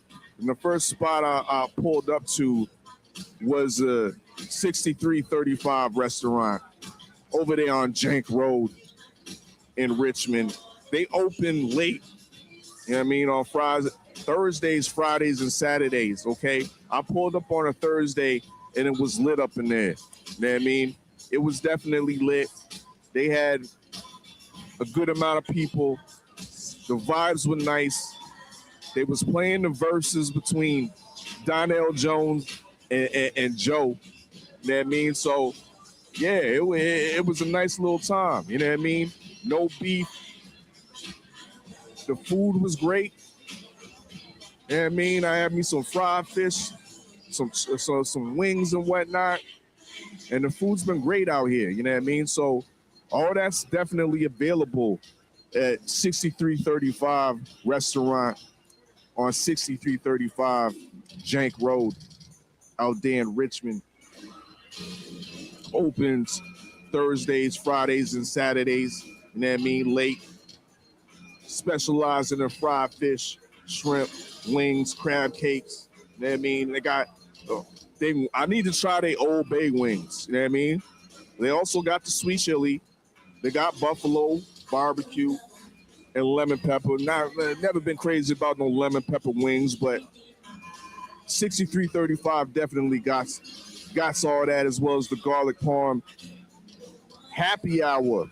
I believe that's from 6 p.m. to 9 p.m. They got $8 fish baskets, huh? $8 wing baskets. So you get some wings, you get some fish, and you get some fries with that, all for $8. You can't go wrong, you know what I mean?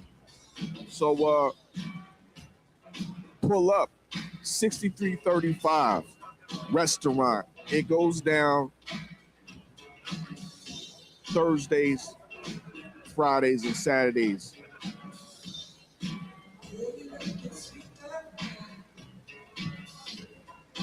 One thing I notice about being in the city is I've been hearing a lot of good R&B. Huh? Anywhere you go and you hear people banging out their systems in their cars, you hearing R&B. Huh? And I was kind of caught off guard with that, but I like it. You know what I mean? I definitely like it. There was a festival going down just outside the hotel in downtown Richmond. I walk out playing some beautiful R&B. You know what I mean? So I was surprised to hear that Richmond is an R&B city. You know what I mean? Salute to Richmond.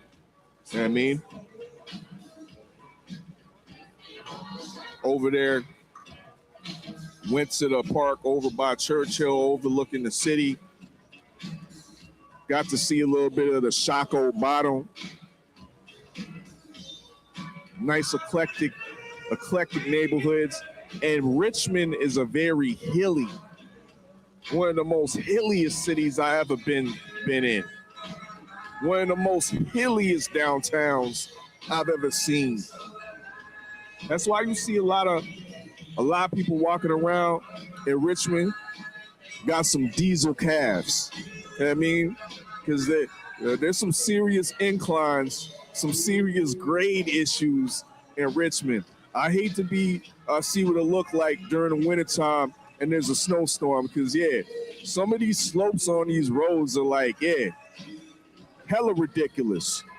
But Richmond, once again, is an underrated city. It's a beautiful city. And I'm happy to be here. And I'll damn sure come back if Championship Minded Promotions puts on another great event like this.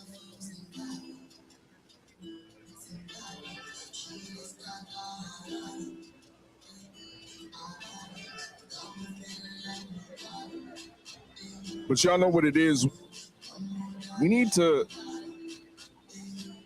at the moment, salute the ladies, you know what I mean? Because we here because of the ladies. We here for, first and foremost, female boxing. This is a different era. This is a different time where female athletes can main event a championship card. And this is what we have here. The WBA International Junior Middleweight Champion, Natasha the Nightmare Spence, headlining a Canadian in America against Precious Harris-McCray. That's a beautiful thing. But it ain't just the female boxers. It's the female fans. It's the female content creators that we also have to salute as well. You know, dig? A notoriously underrated demographic. So right here and right now, your favorite yet your most hated all filler from the Usual Suspects 6. I want to give the ladies their flowers. You know what I mean? I want to give the ladies their flowers for making this happen. Once again, salute to ladies like Mary P. You know what I mean? Heavy supporter. One for Mary P. Your boy Arfella probably wouldn't be out here. You know what I mean? I gotta salute Yes Indeed Boxing. Great boxing commentary, great boxing discussion, great boxing knowledge from Shawala Ya. Yes Indeed Boxing. Love the sister. You know what I mean? Salute to Ashley's Corner. You know what I mean? Ashley Corner has a great mind for boxing. Y'all need to go tap into her YouTube channel as well. Salute to Jab Queen. You know what I mean? The US 6 definitely recognizes the queens on the rise, and Jab Queen is a queen on the rise and is boxing content-ish. So most definitely salute to Jab Queen.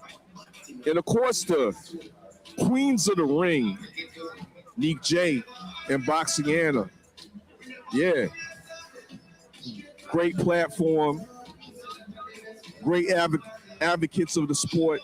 You know what I mean? So once again, salute to all those female boxing fans and all those female content creators, and of course, the female boxers who are the main event for tonight's Richmond PunchOut, courtesy of Championship-Minded Promotions.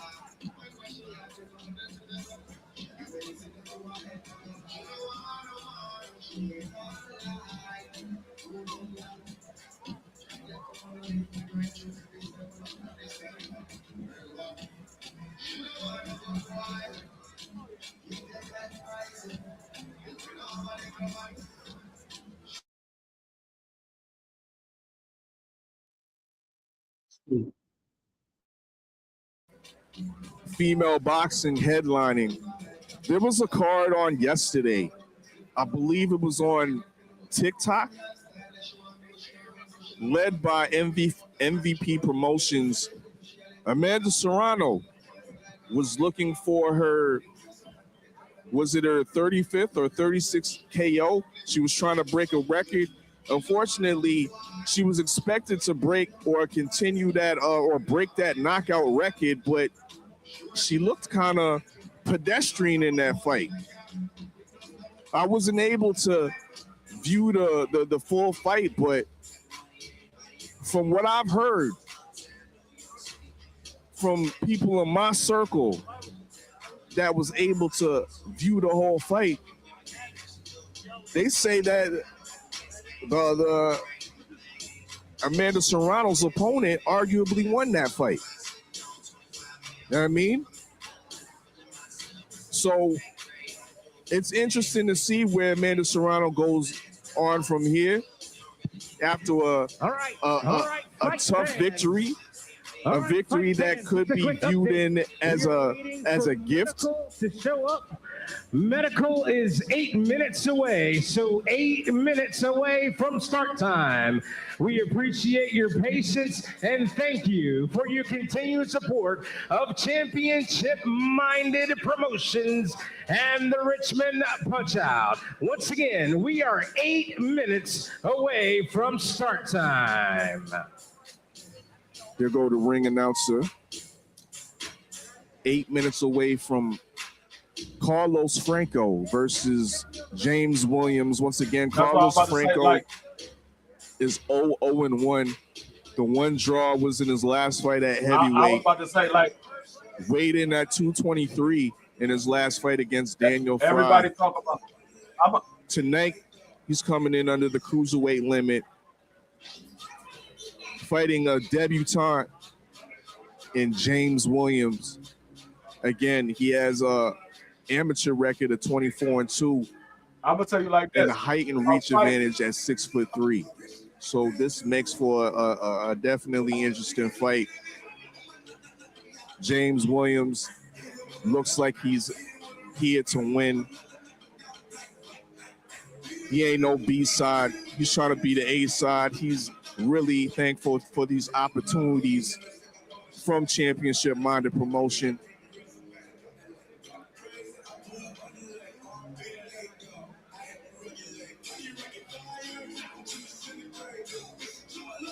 Again, the crowd's filling in.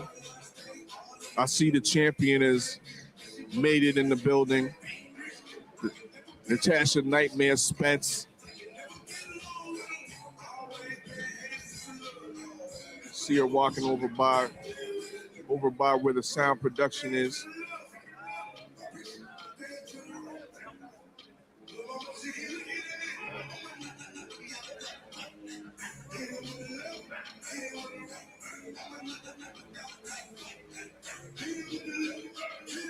Shout out to man, our fella, man, doing great work right now, man. He's there in the arena live.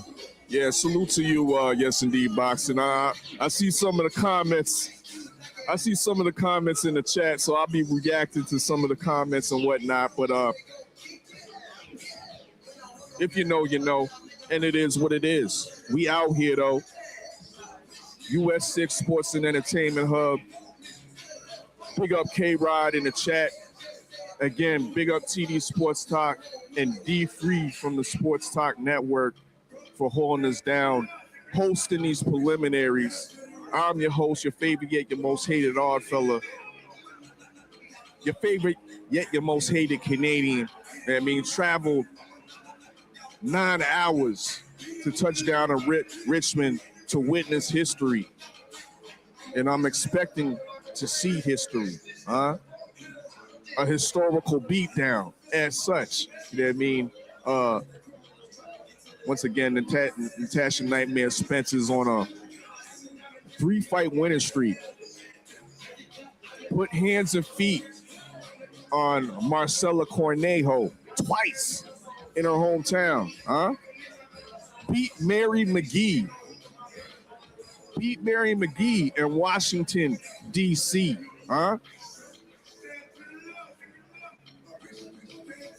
Beat Corneo again, and now we're here in Richmond, Virginia. And I'm expecting an excellent performance. Tasha hasn't been out of camp pretty much. She's been going back to back to back, taking small little breaks in between camps. So she's definitely in one of the greatest shapes of her life. And it showed yesterday at the weigh-in, coming in once again at the limit. Let me also note that Natasha Spence is a champion in 2 weight divisions, simultaneously. We got to put some respect on that. We got to give her flowers because she's defending 154 today, her title at 154 today, but she's also a titleist at the 160-pound division. So salute to Natasha the Nightmare Spence for being a simultaneous champion in 2 different weight classes. Once again, smash that like button and share that stream. Damn right, it's a Usual Suspect thing. Make sure y'all tap in the usualsuspect6.com. If you're trying to watch the full card, you can get the pay-per-view link off of millions.co. Once again, the link is provided on the website. Tap in. It's only $25, $35 on the Canadian side.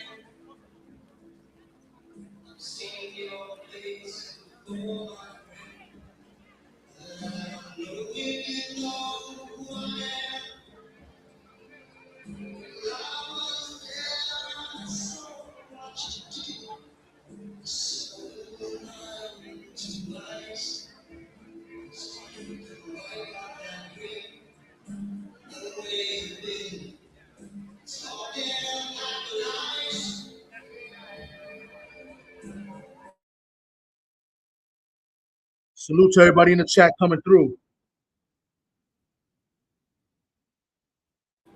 Rolling with the Punchers podcast. Make sure y'all tap into that. They also talk other sports as well. Very knowledgeable on the sport of football. TD Sports likes to talk soccer as well. Over here comparing Devin Haney to Bayern Munich. Bayern Munich. You know what I mean?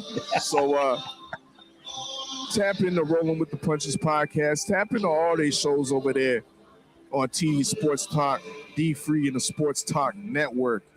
Yes, indeed.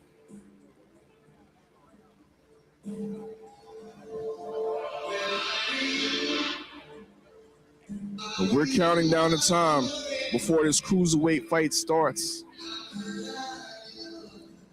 I believe there's maybe a couple minutes left before we finally get some action up in here.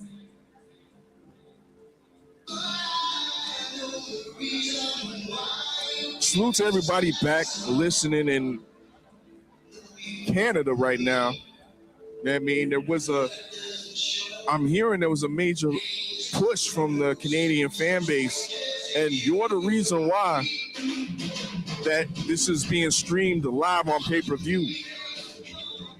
So salute to all the Canadian fans that have tapped in, you know what I mean, and made this possible. You know what I mean? Salute to my peoples back at the region of Waterloo. Yes. KW, Cambridge, all that, you know what I mean? Natasha the Nightmare Spence is your champion. She's originally born out of Cambridge, fights out of London, fights out of the Boomers boxing gym, but it all started in the Tri-Cities, Kitchener, Waterloo, Cambridge, and there's been a plethora of great fighters out of that area. You say who, Jay Steels?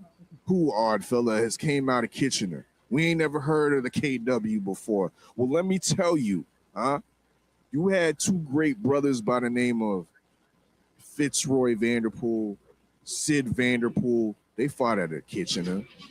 And, of course, the great Lennox Lewis, who has a street named after him in Kitchener, Ontario.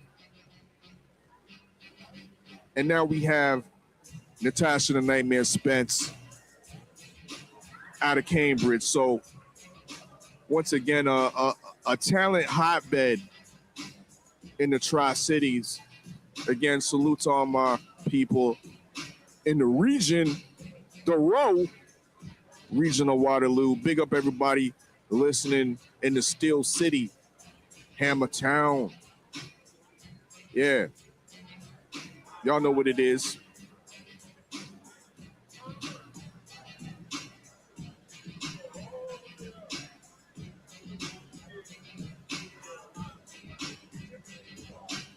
Salute to everybody in the building.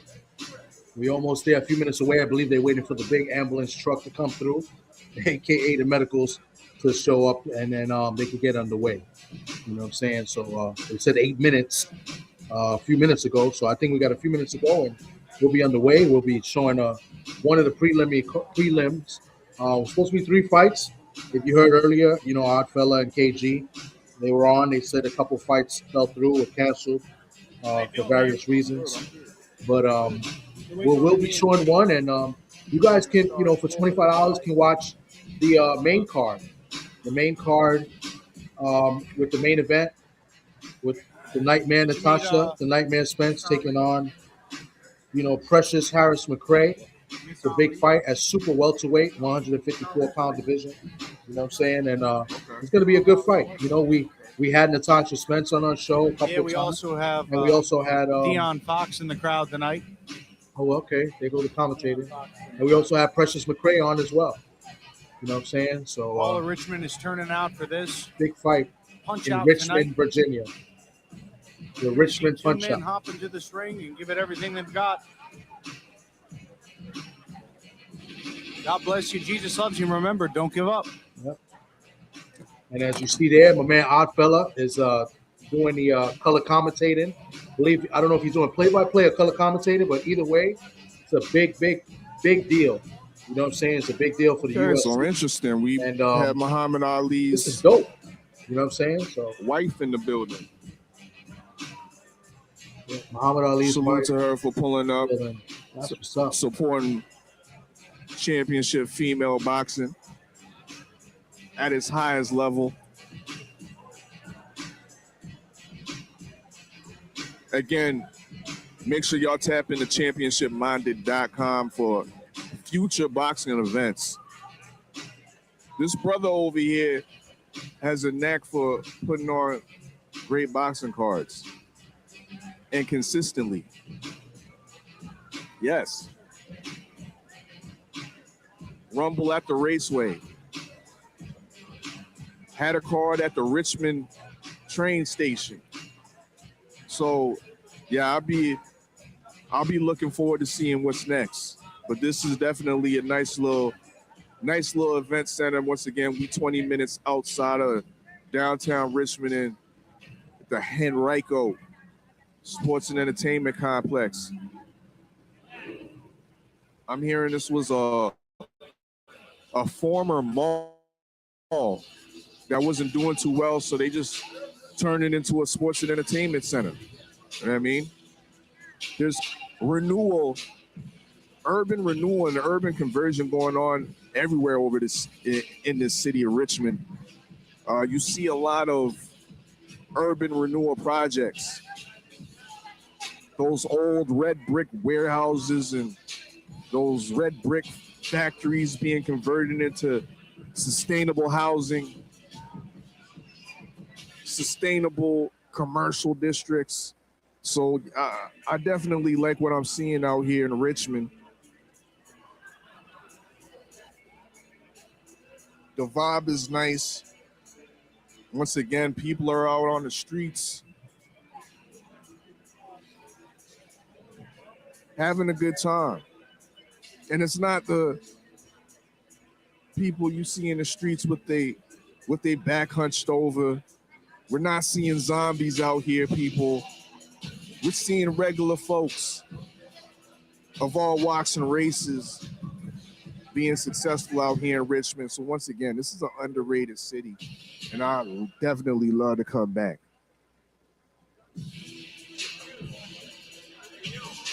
Let me just add to that before Oddfellow speaks again. The promoter of this fight, Jonathan Johnson, has promoted a couple other fights in Richmond as well. Last year, they had a nice little card in Richmond last year in July, where you had Nick the Quick Sullivan. He was on the card. You know, he's a big name. He was formerly with Golden Boy. We also had him on the show Tales from the B-Side. And Jerry Forrest was on the card as well. So this guy trying to do big things. You know, it's not easy promoting. It's not easy doing events and fight cards because things like, you know, cancellations and things happen. You know what I'm saying? And unfortunately, we had a few in this fight. We were supposed to have at least 7 to 8 fights, and it got, you know, shortened to 4 today. So, but, you know, things like that happen. So he's trying, but they do get good turnouts, decent turnouts in the city. They do well. You know what I'm saying? The arena has filled in well. We're back at it. I'm your host, your favorite, your most hated Oddfellow. Once again, courtesy of Championship Minded Promotions. We at the Richmond PunchOut. About to get this first fight started any second now. Cruiserweight fight. Carlos Franco versus James Williams. Big time. It's going to be a 4-rounder, but I don't think it's going to last no 4 rounds. No siree.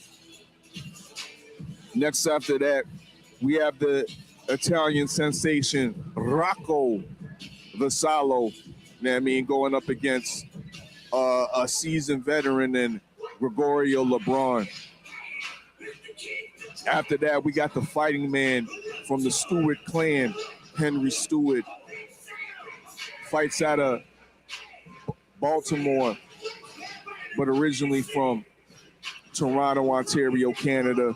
He'll be fighting his best opponent to date out of Mexico, Francisco Ruiz. And of course, for the main event, we have Natasha, the Nightmare Spence, the reigning WBA International Junior Middleweight Champion, going against Precious Harris-McCray. Indeed, she's coming off of a loss. Her last fight was an L, but she's looking like she's made some changes in her camp. She's left the continental United States and moved over to Egypt, and now resides and trains in Egypt. You know what I mean? And apparently is getting some good work over there. But I must reiterate, she missed weight on the first attempt on Friday at the weigh-in. But we have a fight tonight, y'all. We have a championship fight. Once again, salute to the ladies. Female boxing is hitting right now, for real. Female boxing is on top right now because there's no duckery. There's no tea sipping talk. If a fighter wants to make a fight, these fights get made. There's no, oh, look at your resume. Oh, look how much losses you got. No, they ready to get to it, So once again, salute to these ladies, these female boxers that are holding out a sport of boxing right now. We still waiting on the welterweight division to get their act together on the male side, Once again, shout out to Hard Hitter Sports and Entertainment that was firing shots heavily at some of these fighters that are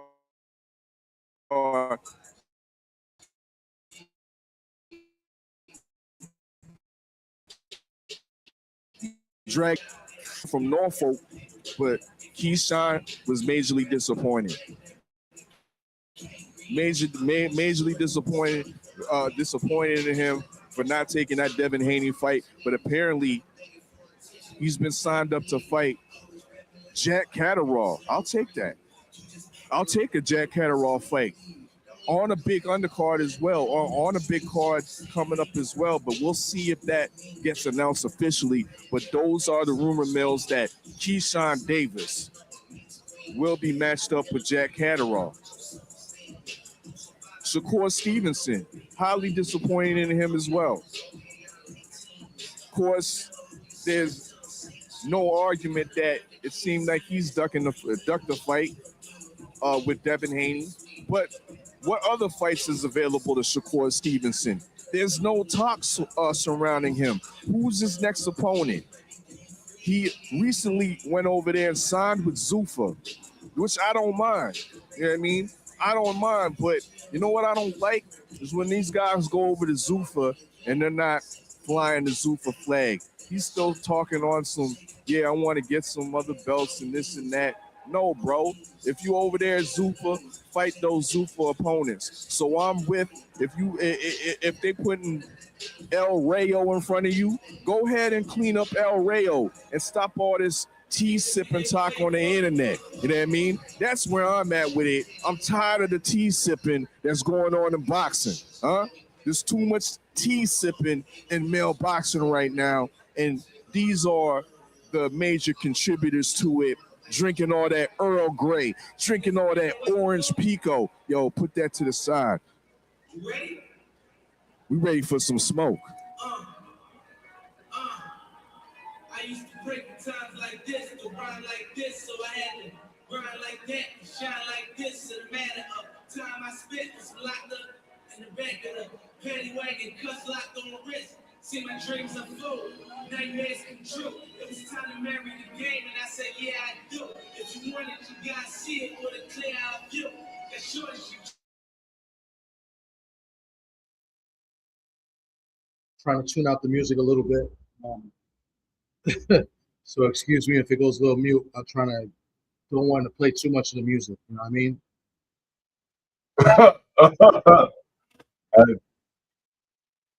Now I got these daggone fights that fell through, messed him up badly. Yeah, this because it's supposed to start at 6, and here we are at 8 o'clock. Right.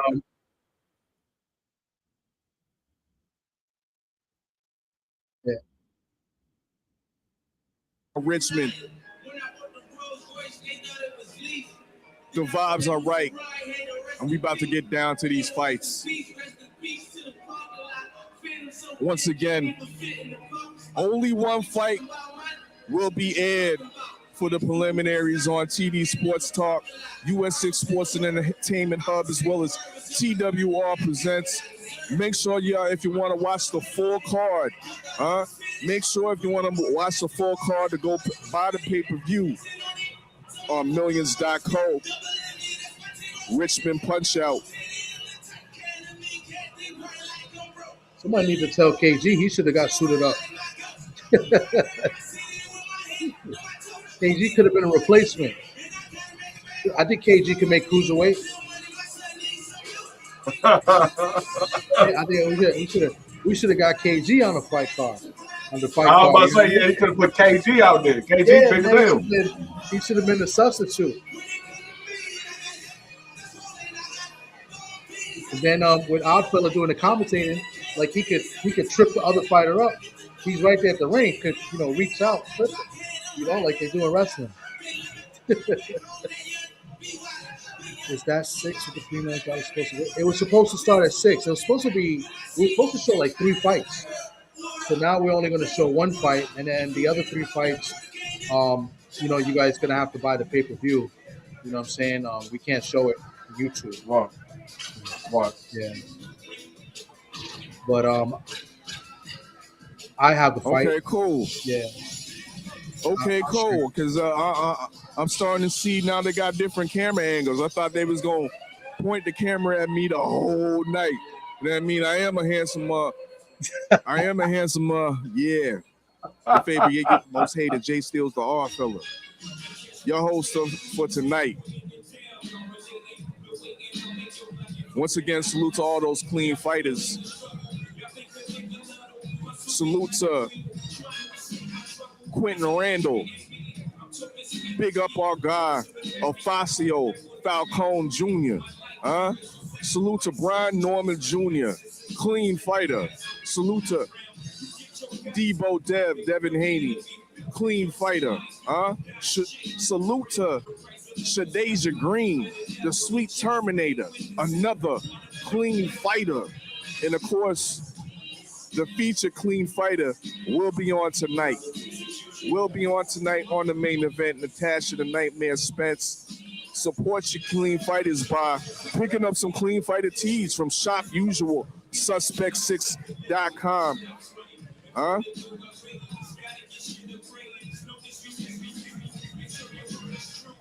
A percentage of the profits will be going directly to the fighters, so it's definitely a great cause. Support your clean fighters.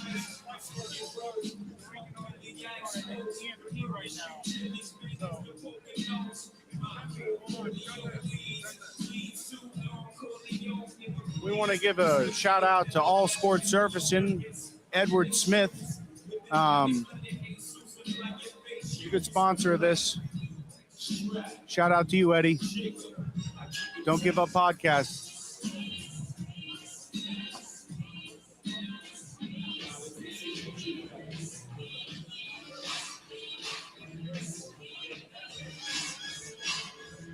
Oddfellow, you're going to be doing, I don't know if you can hear me. Or shout out Lewis Hamilton, who will be pulling up from time to time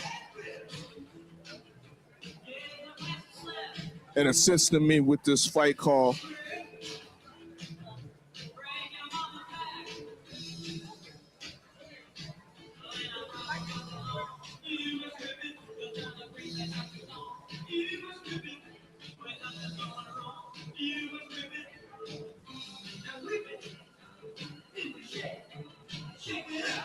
You two's gonna kill me for the music.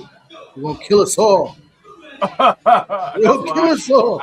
But the crowd's getting a little bit restless, y'all. I didn't put it on YouTube. Getting a little bit restless. I put it on my kick. I just got a request to. I hope they're serving good drinks over there, so everybody, be good. They better be serving alcohol. Oh yeah, they most definitely. Yeah, I just got a request to do some live commentary. I'm like, brother, you could go ahead and watch it on TV. That's how it is at live events. You don't have a commentator commentating you for commentating the whole fight. That's only on TV. That's only on live stream, brother. That's only on TWR Presents, TD Sports Talk, and the US 6 Sports and Entertainment Hub on YouTube. Huh? Once again, we're only showing one fight on the preliminaries. Apologies that for everybody that was expecting to see a good 2-3 fights, but those matchups got canceled. But we still got 4 great fights for you. 3 of them on the pay-per-view card. Once again, we're about to embark on some cruiserweights. I'm a so-called or a quote-unquote cruiserweight aficionado. Huh? Out of all the mandem in the US 6, yeah, I said mandem. Out of all the mandem in the US 6, I'm that guy that pays attention to the cruiserweights. Huh? And we definitely got a interesting cruiserweight on the card tonight as the co-main support in Henry Stewart, undefeated Canadian. 8-0, 6 KOs. Currently holds that World Boxing Federation title. And he has something in store if he's successful with a victory tonight. He has something in store for y'all. You know what I mean? So I'll definitely be looking forward to that. But there's some decent Canadian cruiserweights coming up.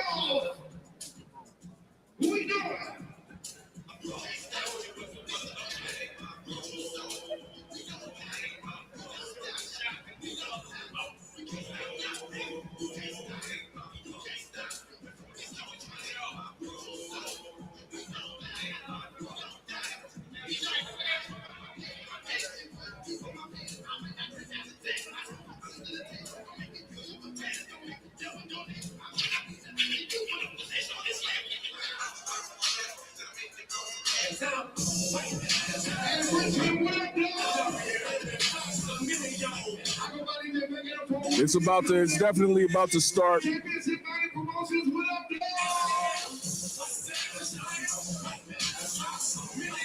Salute to Celicia Plummer in the chat.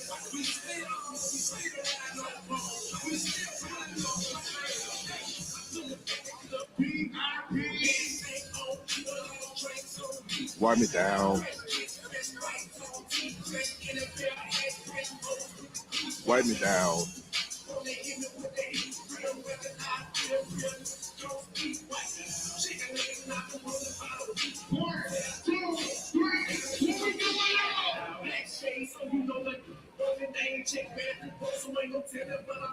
We're about to turn into a club in a few minutes.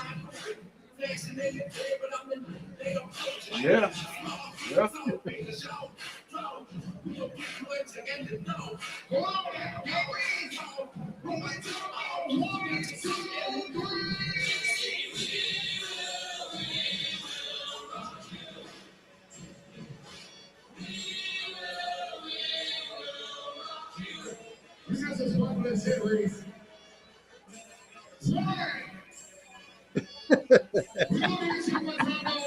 I'm gonna just pause the show for a minute until they get back. It looked like the announcer about to get in the ring. Calling the fighters out. What do you?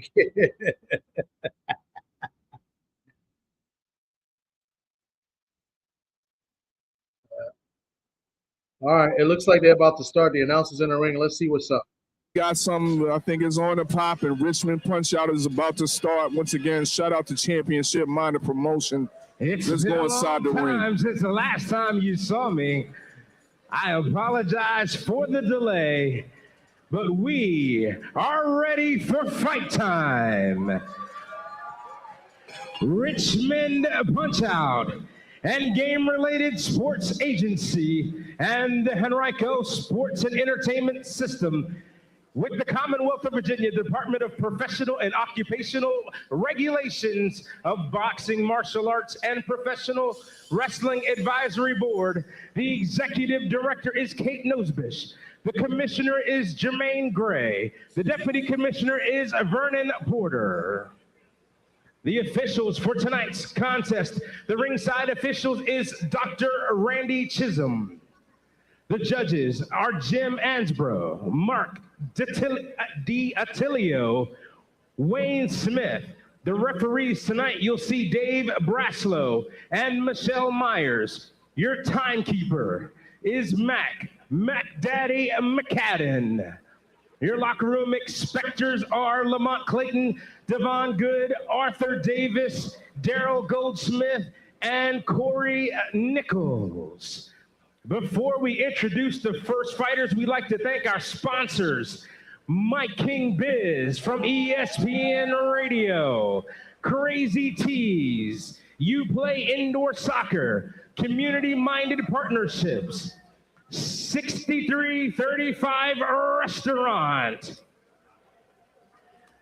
And once again, we'd like to thank our distinguished guests in the house tonight. We have Jaleel Hackett. We also have Deborah King, the daughter of Don King, who is celebrating his 95th birthday this year. Also, we have Anna, the godmother of boxing, here with us tonight. Now all of the fun stuff is begun. Let's get this show on the road. I'm losing my professionalism and I'm ready to get it started. Richmond, are you ready? That was good enough for me if I was in church on Sunday, but Richmond, are you ready? Then it's fight time. Let's get ready for Richmond PunchOut. Making his professional debut in the blue corner from Norfolk, Virginia, is James Chettaman Williams. Again, James Williams in his debut.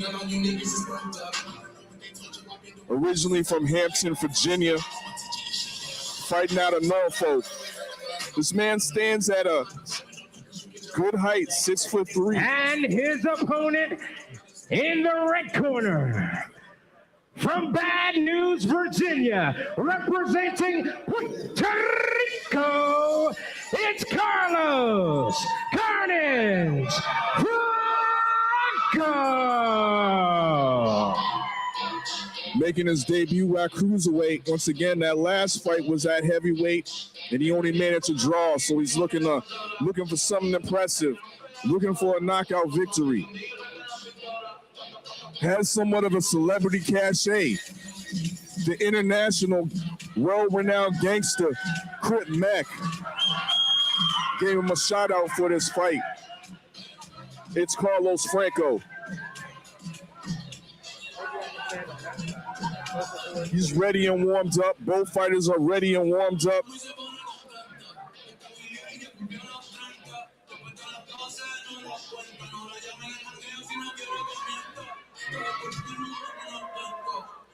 Again, James Williams is very once again, ladies and gentlemen, in the blue corner, making his professional debut from Norfolk, Virginia, is James Chettaman Williams.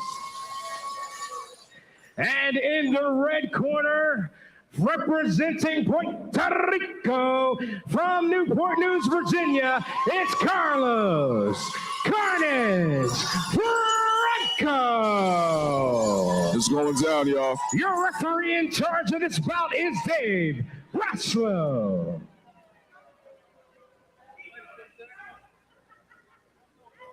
And we is about to start this cruiserweight fight.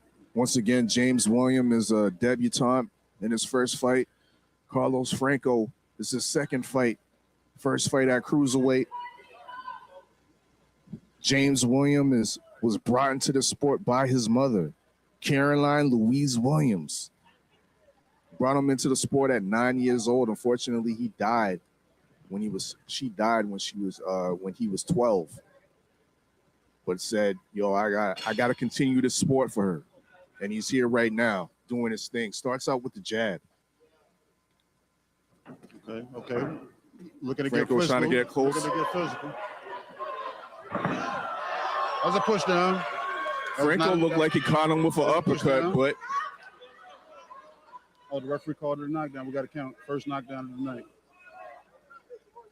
All right, let's get it. There seems to be some nervousness here. He needs to tuck that chin. These guys are fighting with early jitters. Everybody smothering, falling into each other. See if somebody can settle themselves.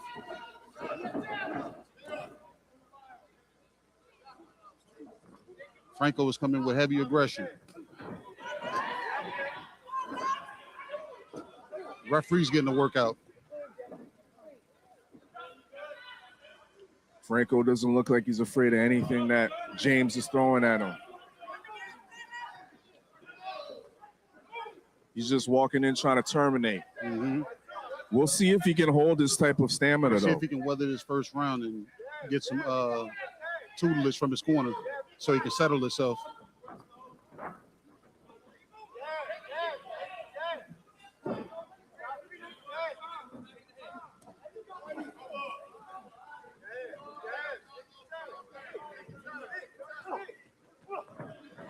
Oh, hit him with a clean one there. That right hand puts him down.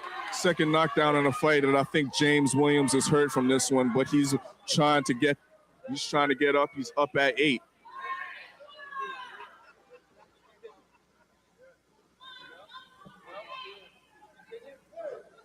That's the fight, folks. James Williams said he didn't want no more after that.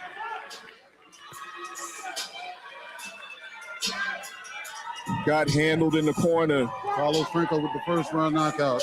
Wow. Carlos hit him with that right hand, and James Williams crumpled in the corner.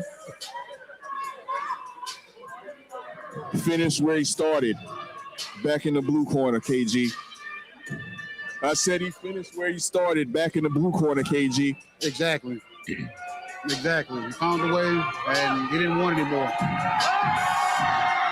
I feel like he just was overwhelmed and just couldn't handle it. That's Carlos my victory. point of view. Carlos Franco earns his first victory. He was a little nervous his first knockout, and he just got overwhelmed. Yes. Yeah, that's what I saw. It only seemed like it lasted a minute. Then he quit. He couldn't take it. It didn't last that long. It was rather fast. So, yeah. Joe say he blamed you, Thomas. James Williams seemed that he was complaining about. All right, ladies and gentlemen. Yeah, something up with his head. He got hit behind the head or something. The referee has called a stop to this contest, and the winner in the red corner, Carlos Carnage Franco.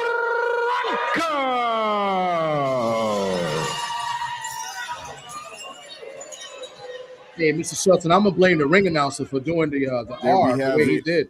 And Franco, Carlos Franco has a successful debut at cruiserweight, picking up the first round knockout over James Williams. He want to sound like the professional announcers that be doing it on TV. Will he stay at cruiserweight? Will he stay at cruiserweight? Franco. How active will he be? We shall see. You only supposed to roll the R. To be honest, he didn't look bad at cruiserweight. No. But I wanted to see another round to see if he was able to sustain that activity. I saw a lot of aggression. Wasn't a lot of control. It was a lot of aggression. No. And you know when you're leading with a lot of aggression, you tend to smother a lot of things. But him being able to still throw those short punches with the taller, rangier fighter, he had him in a way that he couldn't figure out Carlos Franco, because Franco smothered everything but still was able to land the clubbing punches on the inside. You think James Williams should have clinched more? Yes, indeed. Yes, indeed, he should have. He should have held on. Understand the landscape that he's in. Maybe catch a glimpse at the clock. So he could have made it to the corner and found out what the corner may have had for him. If the corner may have had any extra knowledge that may have helped him being able to, or let him know just to get on his feet. Yeah. You being a taller fighter, utilize the ring, move around. I agree. We got a lot of landscape here. Right. Yeah, I agree with that statement. Well, once and again, in the corner, they got a different view. They might be able to see things that he can't see and let him know what to do. You know? US 6 Sports and Entertainment Hub and the TWR presents. This will be the end of our prelims Once again, I'd like to apologize. There's supposed to be 3 fights for y'all, but of course, 3 of those fights got canceled. If y'all want to continue to watch the fights later on tonight, the upcoming fights between Rocco Vasallo, the upcoming Cruiserweight Championship between Henry Stewart and Francisco Ruiz, the upcoming main event Junior Middleweight Championship between Natasha Nightmare Spence and Precious Harris-McCray, you have to buy the pay-per-view. On Millions.co, $25 American, $35 if you across the border over there in Canada. QR code is provided on the screen, or tap into usualsuspect6.com. Salute to TD Sports and D Free for hosting us this evening. Once again, tap into Millions.co with the Richmond PunchOut, championshipminded.com.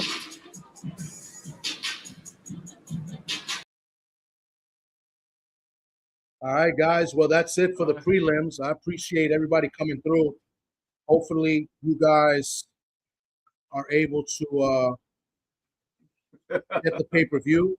I will be recording it on my end, and we'll try to make shorts and stuff out of the card, just because I want to record Oddfella and KG doing the commentating in the back. So I'll definitely do that, and they'll probably reproduce that the best they can. They're pretty good at doing shorts and videos. So, yeah. Hopefully, y'all enjoyed that first round knockout. I mean, that was all we got a chance to see tonight. Like they said, one of the couple of the fights was canceled due to a fighter's health, so we didn't get a chance to show the other fights. yeah. So that's our time, guys. We appreciate you guys coming through. Look out for us, man. We're going to be coming in heavy this week with the football, the NFL talk. We're going to be doing that. We'll do some fight recaps as well. You know what I'm saying? Go follow our man D Free. You know what I'm saying? His channel. He does a lot of the football content. We'll be doing that as well as we'll be doing our picks every week. You know what I'm saying? So yes, sir. We'll be doing our picks also and giving you the winning picks every week. You know, we're pretty consistent on our picks.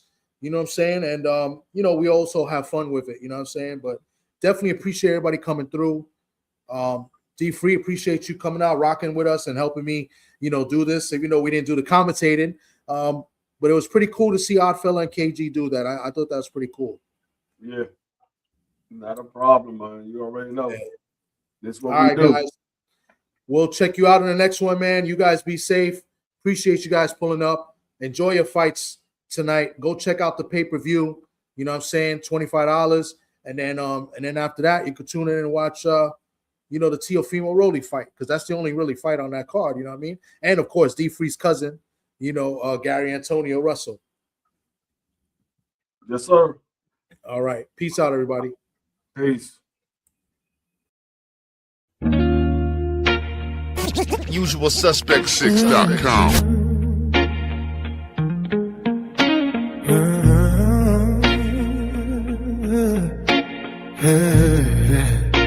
Yeah. The good doctor, KG, white coat over all black. Prescription for the truth, they allergic to the contact. Cadillac, red beltway, smoking a dialogue.